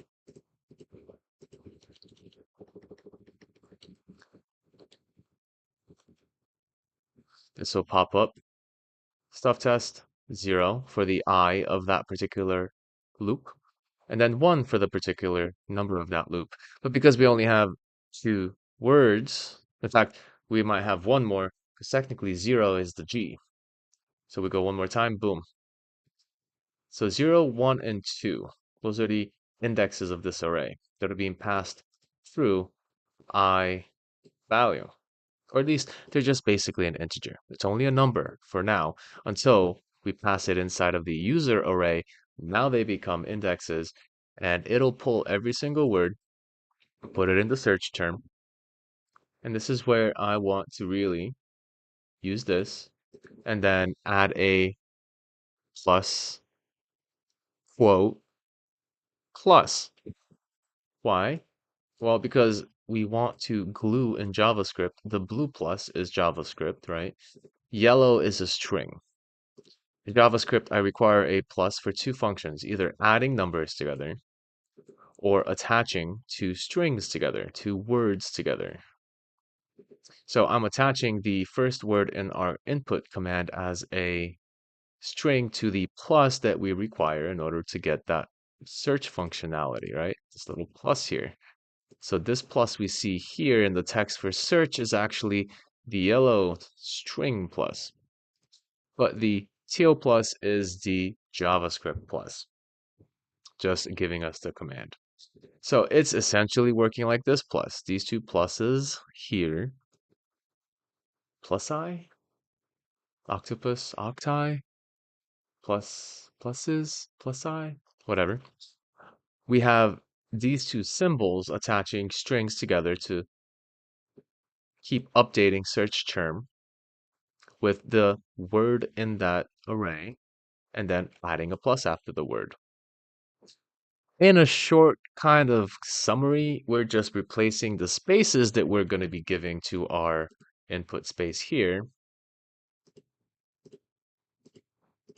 I do have to refresh.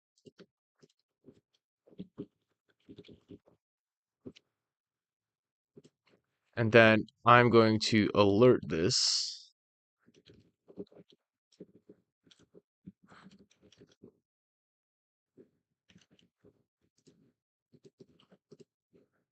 So there's our initial, right, spaces that we extract from the input, and we replace those spaces uh, with an error.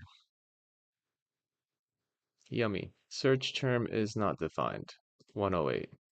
God, we've already gone to 108 lines. Nice.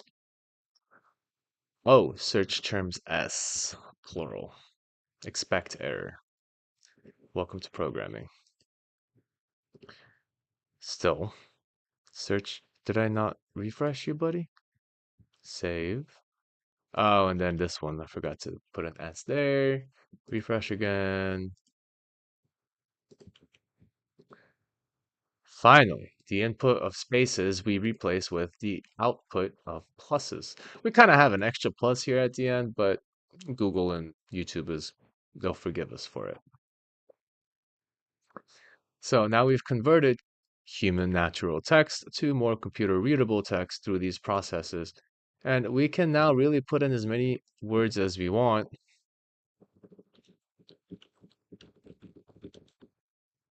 And that will convert a regular piece of text to a more sluggy type of text. Only problem is the G. This is going to cause a problem, which you'll essentially see in a moment. Good. So we have our search terms. We have our URL. So what do? We now go back over here to our redirector. Say window.location.href. Put the URL plus search terms. That's it.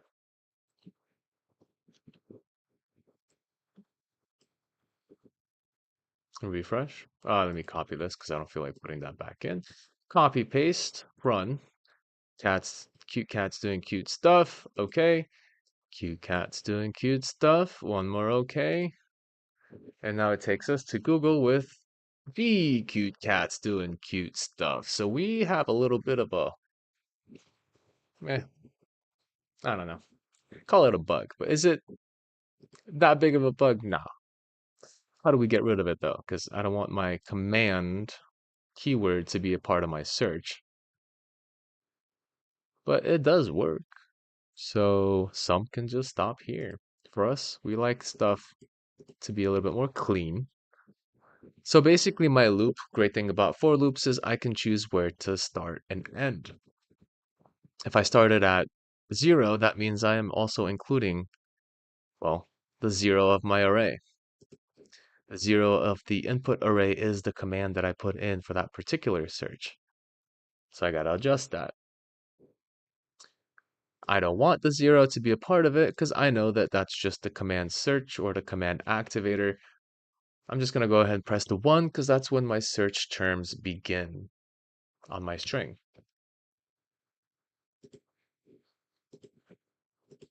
Cute cat's doing cute stuff. And boom. No more G in the front. We take our cute cat's doing cute stuff string and it's now used in our Google. Well, does this now pass over to our YouTube?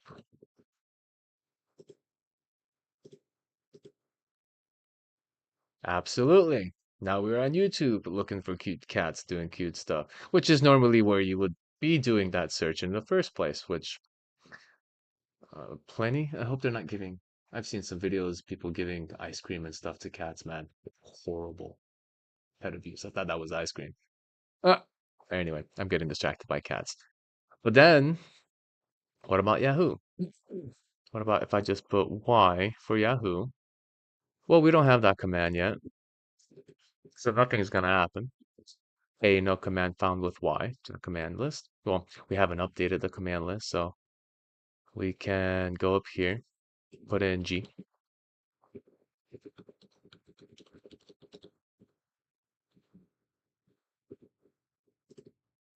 and YT.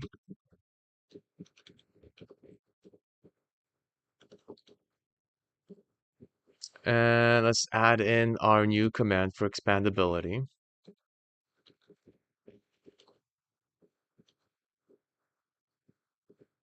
And we not only have to add the command in our list of commands, because now we refresh, we're going to see them here, but we don't have it working yet. Why is still an unknown command? Because we haven't attached it to our button yet. So in our button, we do a check. We do a check for G, we do a check for YT, and now we're going to add a check for Y in a text file or in a string. And what do? We have a perfectly usable function now,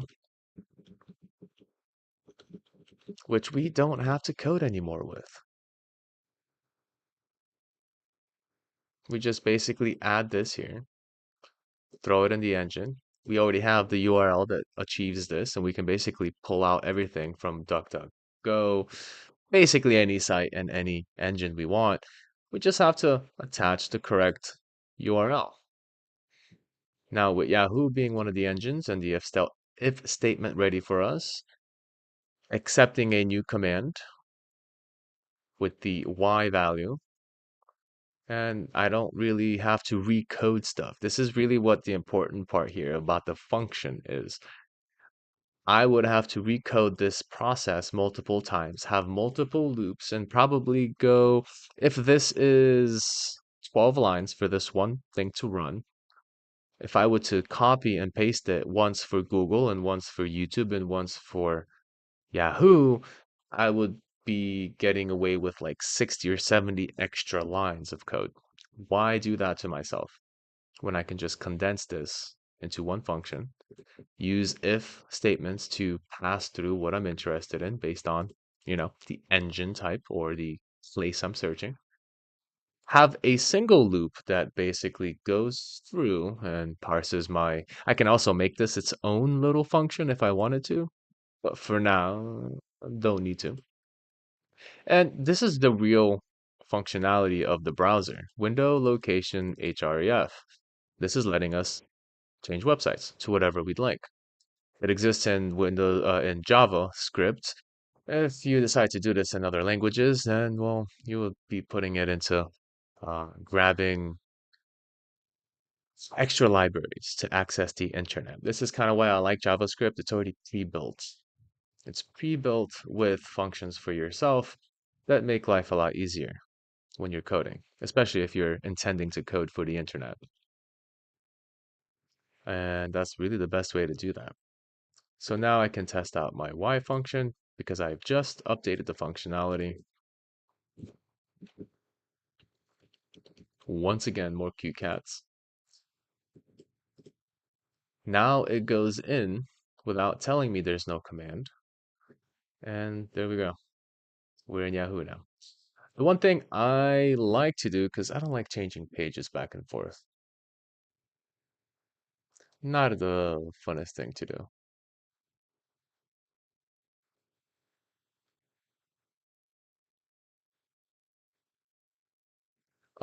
What I like to do is open new tabs, which there's a way we do that with, let's see, new tabs, blank target, window location, RGF, target blank, right.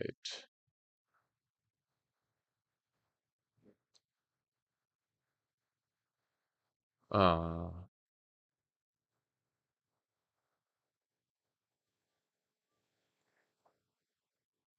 Open, new function. So instead of using href, where is it at? Over here. This doesn't give us a lot of functionality. We're going to do window.location.open or window open.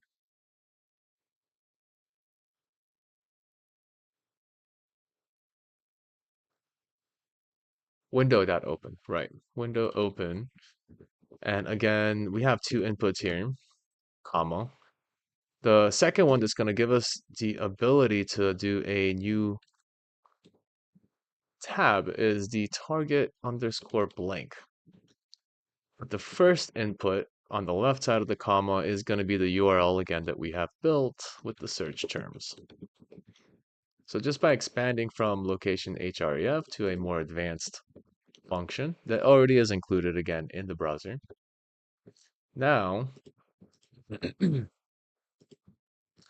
close all of these. Doom.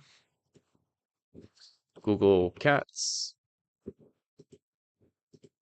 I have so many pop-ups happening. And there's the original tab, so I don't have to keep going backwards, and I can have a new tab for that location.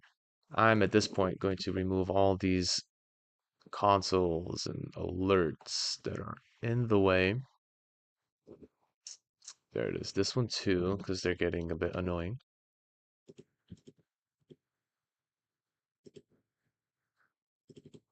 And we can do YT cats. If we want to go on a cat rampage on the internet, we can go to all of these. There is a way we can basically make all of them open up too. If I want to search one thing on all locations. What if we did else if that's something I haven't put in my actual program. All, which means, oh, I'm gonna have to do this in a multiple case scenario. Arr, tricky, tricky, tricky. Might have to expand on this, but hey, let's do a search all and user in array. Now I go here, else if engine all.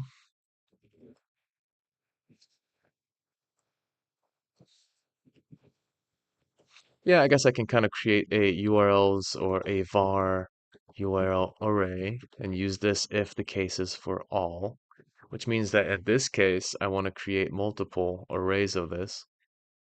Uh, I'm gonna have to repeat text, which is fine. I don't like it. I'd probably store those in another array, but that'll just make overcomplicate the simplicity of what we're seeing here. So if I wanted to do all of them, I will load up the URL array. Well, that's already set for me, right?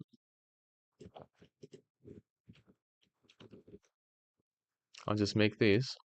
Yeah, I'll just set them up in a single array. I don't need another situation. Oh, yeah. YouTube search. Yeah, I can expand on this. This is way nicer. All right, all right. I'll keep this.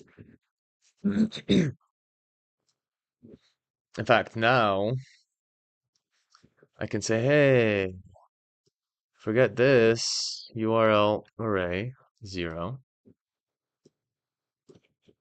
Forget this URL array 1.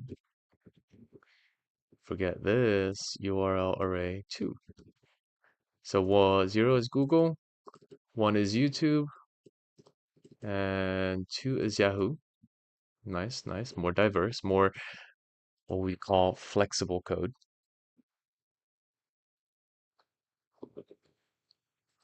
And the search terms will have to do its thing.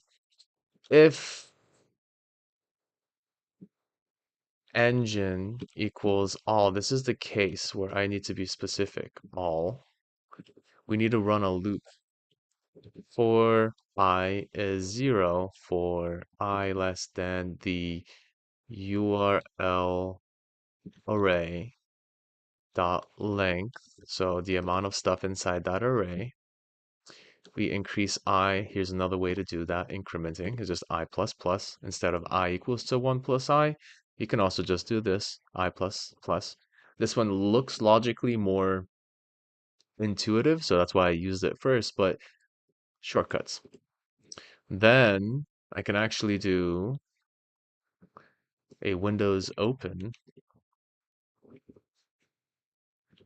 or window.open target blank for the URL array for I plus the search terms. And else, if it's not all, it's then a specific one, which now we can use the else to say, hey, if we're not using all, then we must have a single page we want. So regular URL is going to be filled in. Remember, regular URL variable. Yeah, okay. I don't need that.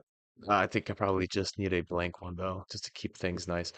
I'm using URL, and I got to make sure it kind of exists outside of those if statements because there's a scope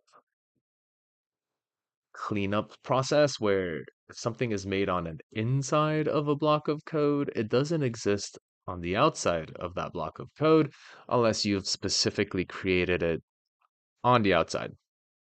It's something for scopes and more advanced intuitive processes we should understand for data construction, but we'll go into detail on scope in the future. For instance, anything I'm creating in here will not leave the function. So URL is not accessible outside. URL array not accessible outside. It gets destroyed when we reach the end of the block here by the last curly brace. Everything inside gets destroyed. Okay.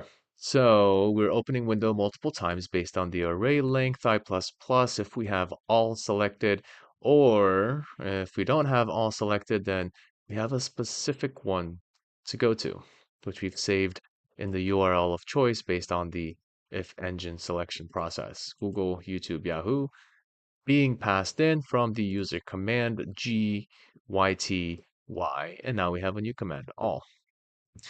Now we have a tool to open every single browser we have, or every single search we have created, cats in trees, and look up cats and trees on YouTube. Did it do it? Hold on. Did I refresh?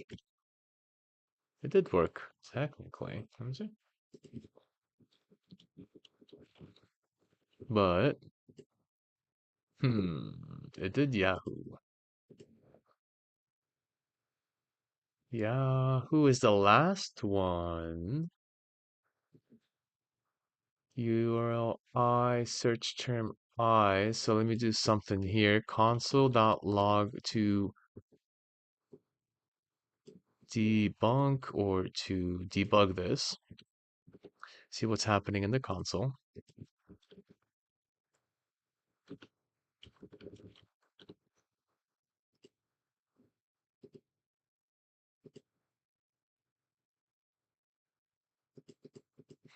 Something didn't go so well. Oh. Oh, wait a minute. I don't need this. That shouldn't be messing anything up though.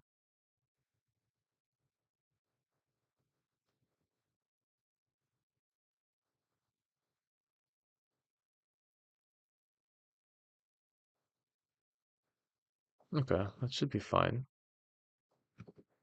Maybe I messed it up with some extra details.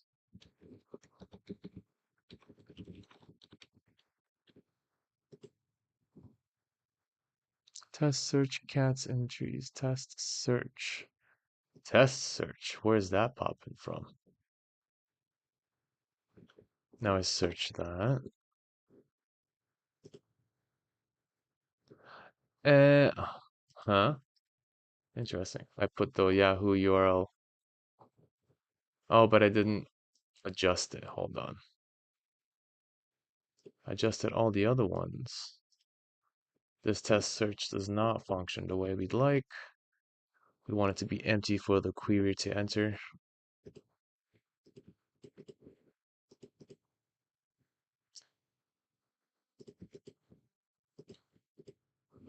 Okay, now it functions correctly, but it is only selecting the last one. This might be a limitation.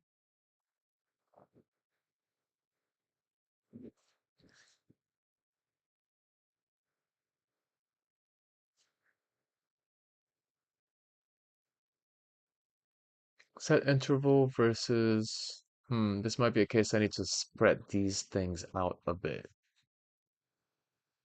Because maybe it's doing it too quickly. So a browser might be quite resistant to super quick changes because it just might be unintuitive to a user. So you've got set interval. Ah, timeout, that's the one. Set interval will do something for a specific amount of time every X seconds, but we might want to do a set timeout. No, what happened there? All right, let me build this here. Set timeout, comma, the millisecond 1000 milliseconds, and then drop our particular command so it opens up in a second after it's created. So we can kind of space this out a little bit more appropriately for the processing.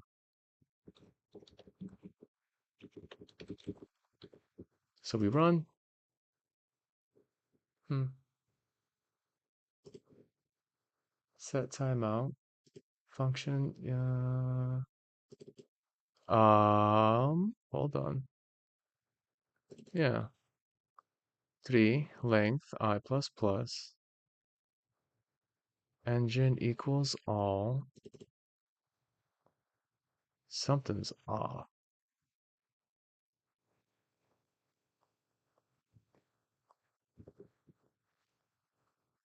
Let me do else if else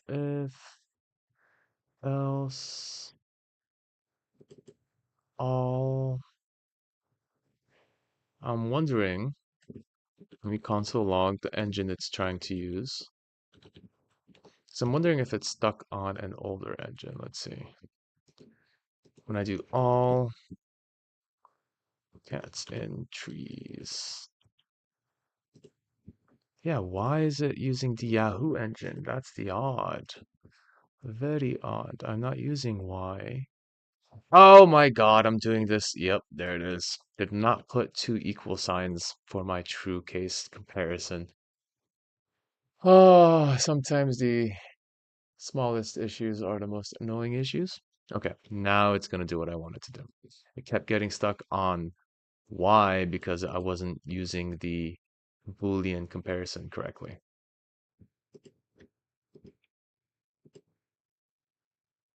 Google.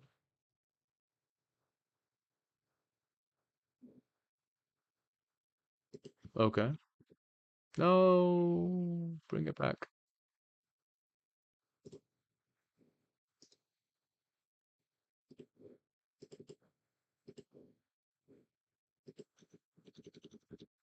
Let's try that again.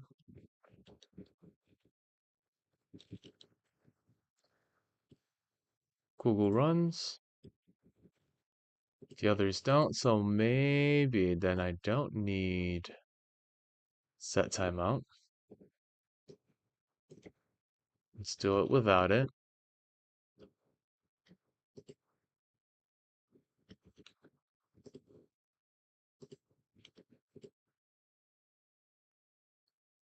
Okay, now it's doing the first one. Array all. So it does do it. It does Google, YouTube, and Yahoo, but I think this might be a case for probably some browser limitations. I wonder if this will work in Firefox. Oh, I don't have Firefox. How about Opera?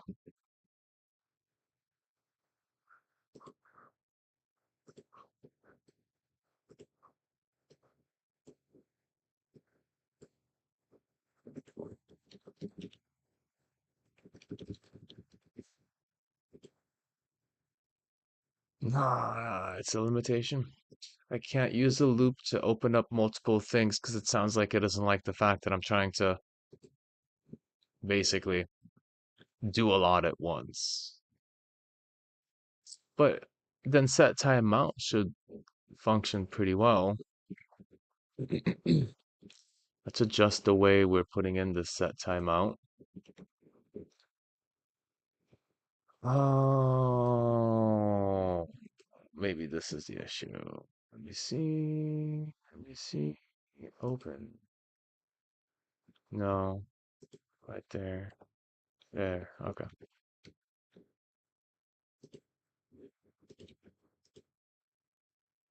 It still does it instantly. Weird. Now something changed.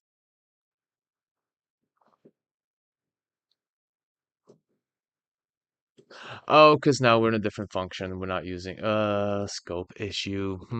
Ignore that. A bit of an advanced set of details there. But why does it do it so quickly? I have a set timeout.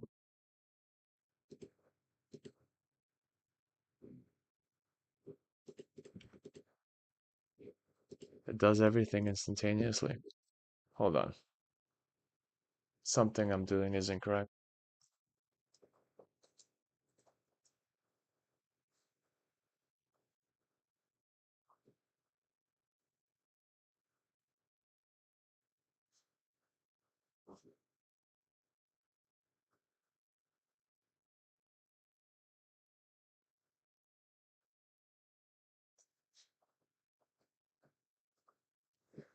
Yeah, I guess I do have to put it in its own function. Then I will plug in the I variable so that it does take in the variable necessary. And also put in the URL array so it passes in the details I need to run from that array.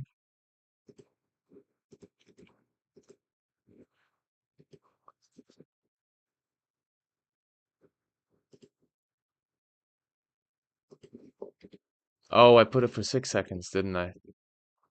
Is it gonna do it? Cannot read properties of undefined. I is undefined, but I'm passing it for you, sir. Okay, so potentially then,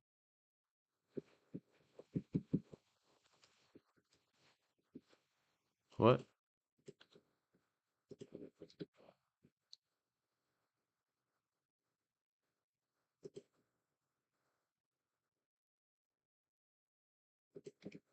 There, like that. Let's do it as a 1 second timer, 1000 milliseconds.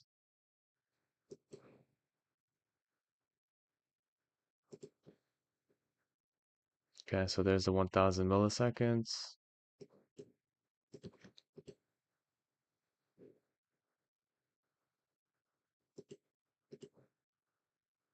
Always go to console.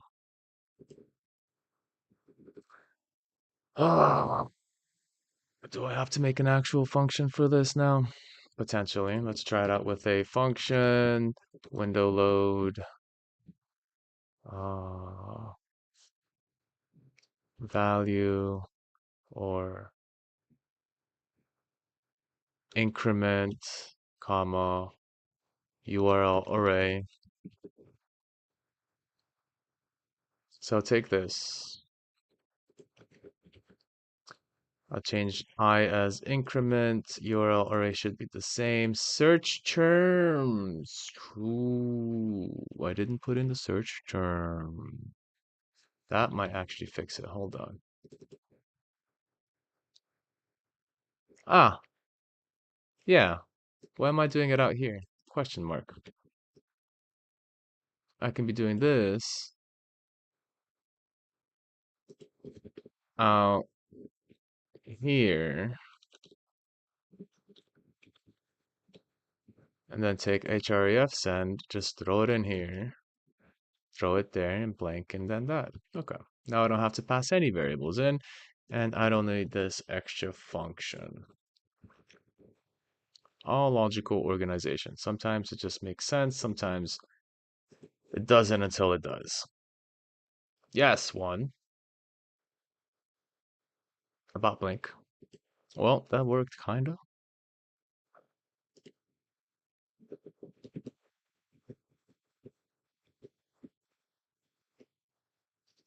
It is throwing this inside of href send. Href send, open that send into a new target. This is bugging me out. Why isn't it running as intended?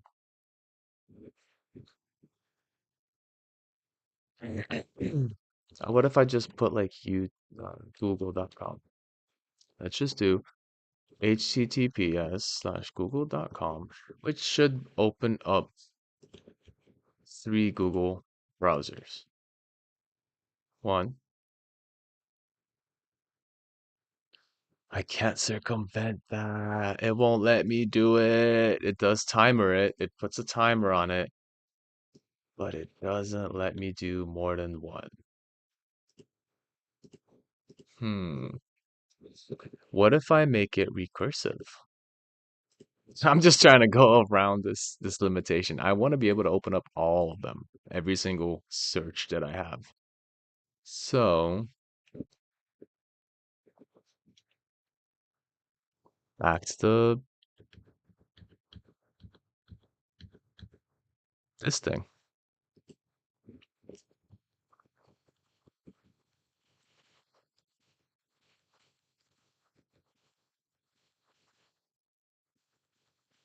So then I will do a set timeout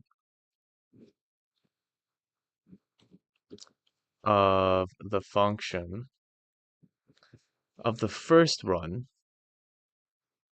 window load. I want to send the current increment, or I, with the URL array, which I might have to adjust this. Oh. Thinking recursively. Computer science. Let's go. I don't need this. I don't need. I do need. Well, I just want to check. I don't need the for loop anymore because I'm going to let the recursion go forward. I'm sending the URL array. The recursion needs to, if I is greater than or equal to URL array dot length, I need to return without any act with a, I guess, done. But if it's not, we're going to open up a browser with the current increment. But now I need the URL in the search terms, or in this case,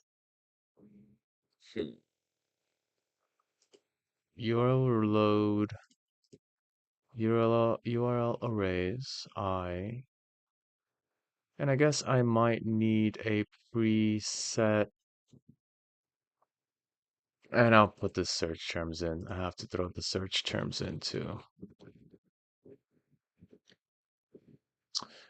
URL search terms, so that's URL array of I. So it's going to open up each one based on this. Oh, wait, hold on. That's the wrong place. Over here. Array of I. We're passing in the search terms. And we open this.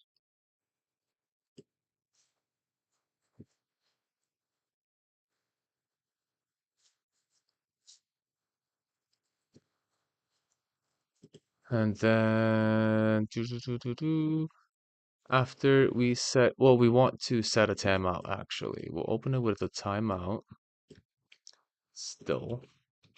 I swear, if it prevents me from doing recursive through this process, I'm gonna be sad.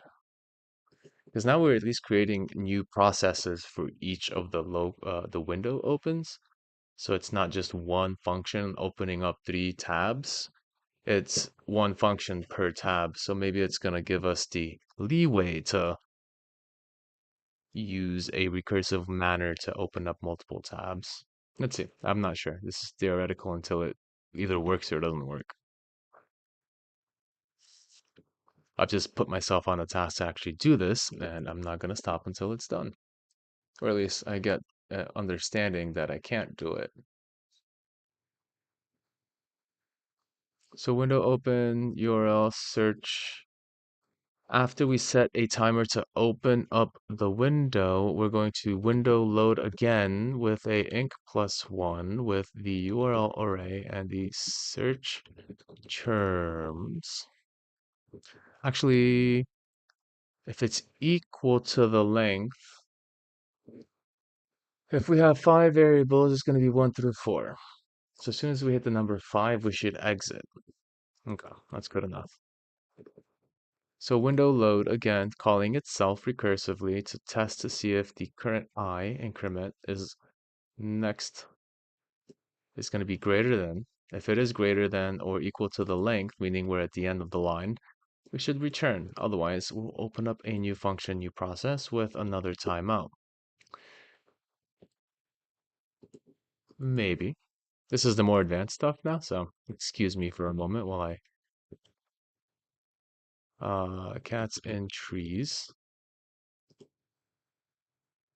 Undefined cat. Okay, I'm not passing URL array correctly, which I should be. Oh, I is 0. I need to put 0 here. Whoa, I went to a different page. Okay, I went to a totally different place. Hello. I have so many things open right now. Jeez.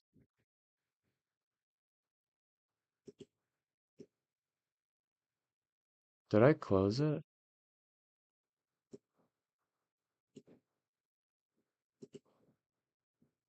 Did I close my last window?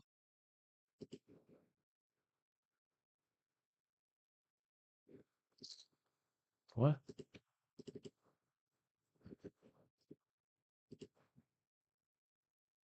I guess I may have. Okay. So 0 goes in this location, which is transferred as a variable inc plus 1, then goes to the next, incrementing in a recursive manner. Cool. URL array should now work because now we have an actual value being placed.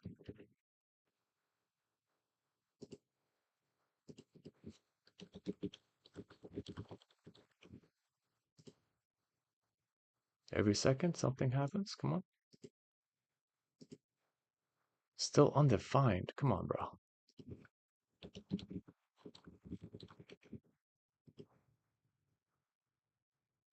All main 118 console. Okay, well, this is understandable.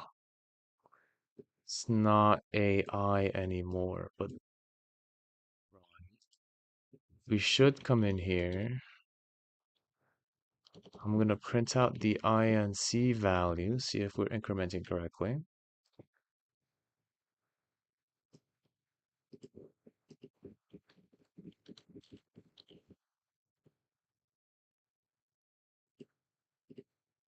Zero. Wait.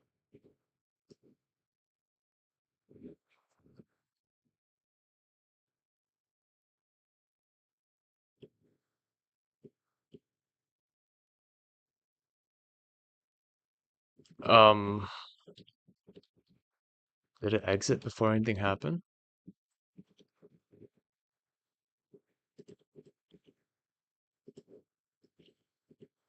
Yeah, it exit on 0.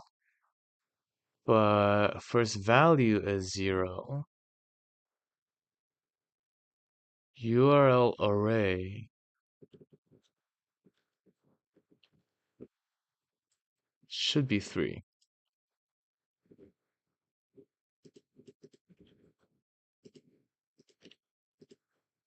It is 3. So if I'm comparing, oh, I'm using I instead of INC increment. Okay. I didn't exist. It made sense now. Okay, I'm dumb. Cool. What you mean file can't be accessed?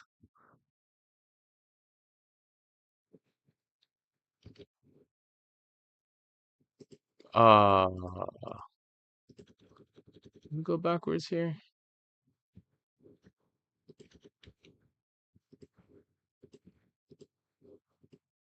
333 exit. Window syntax identifier window. Hmm. Hmm. Interesting. So it is kind of working. It's having some trouble. If I do just regular URL array, what do we get?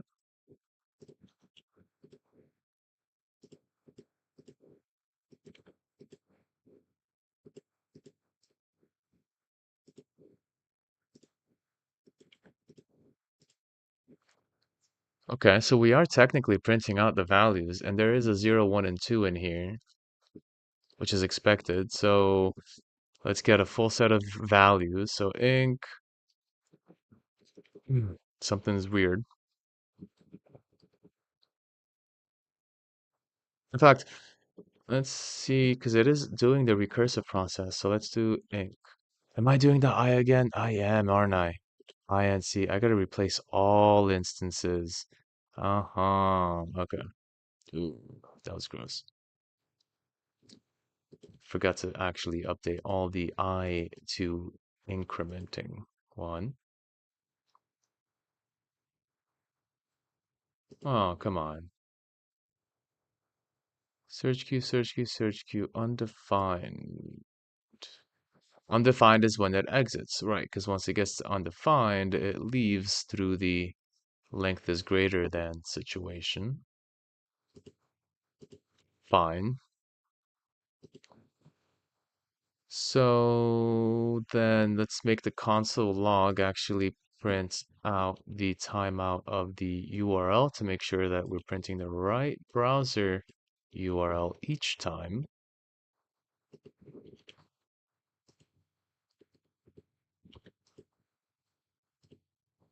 Yeah, cats and trees, cats and trees, cats and trees.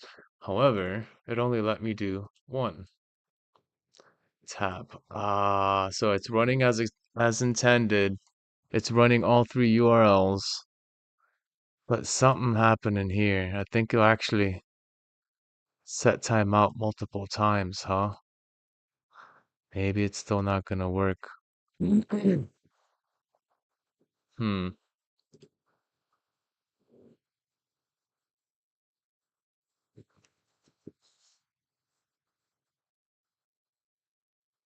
Am I doing set timeout with a 1 second delimiter? Let's see. Hold on.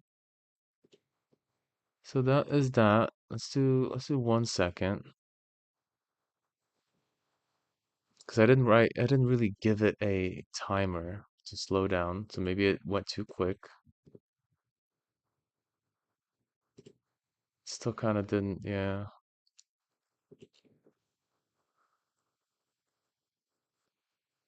What if one last possible test? What if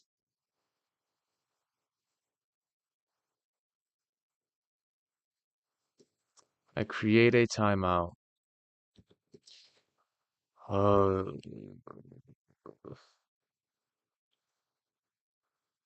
I set the function to run the timeout through a recursive method. So each time it times out, it causes the next part to run. So that would mean that I would just use this here and then set the recursive function to load every 1 second. So the first tab will open right away, and each next recursive load is going to be happening at a 1 second interval continuously. So maybe slowing it down further, giving it running priority. Once it's done running, it runs, yada, yada, yada. Let's see.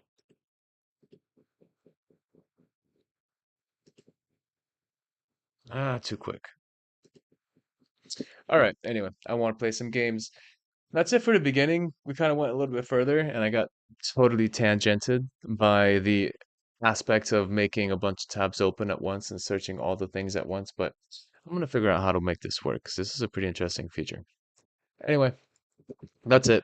The advancedness of this can go to your heart's desire, but you have a good organized set of functions and control logics. Once you understand this, that is your first 15%, basically it.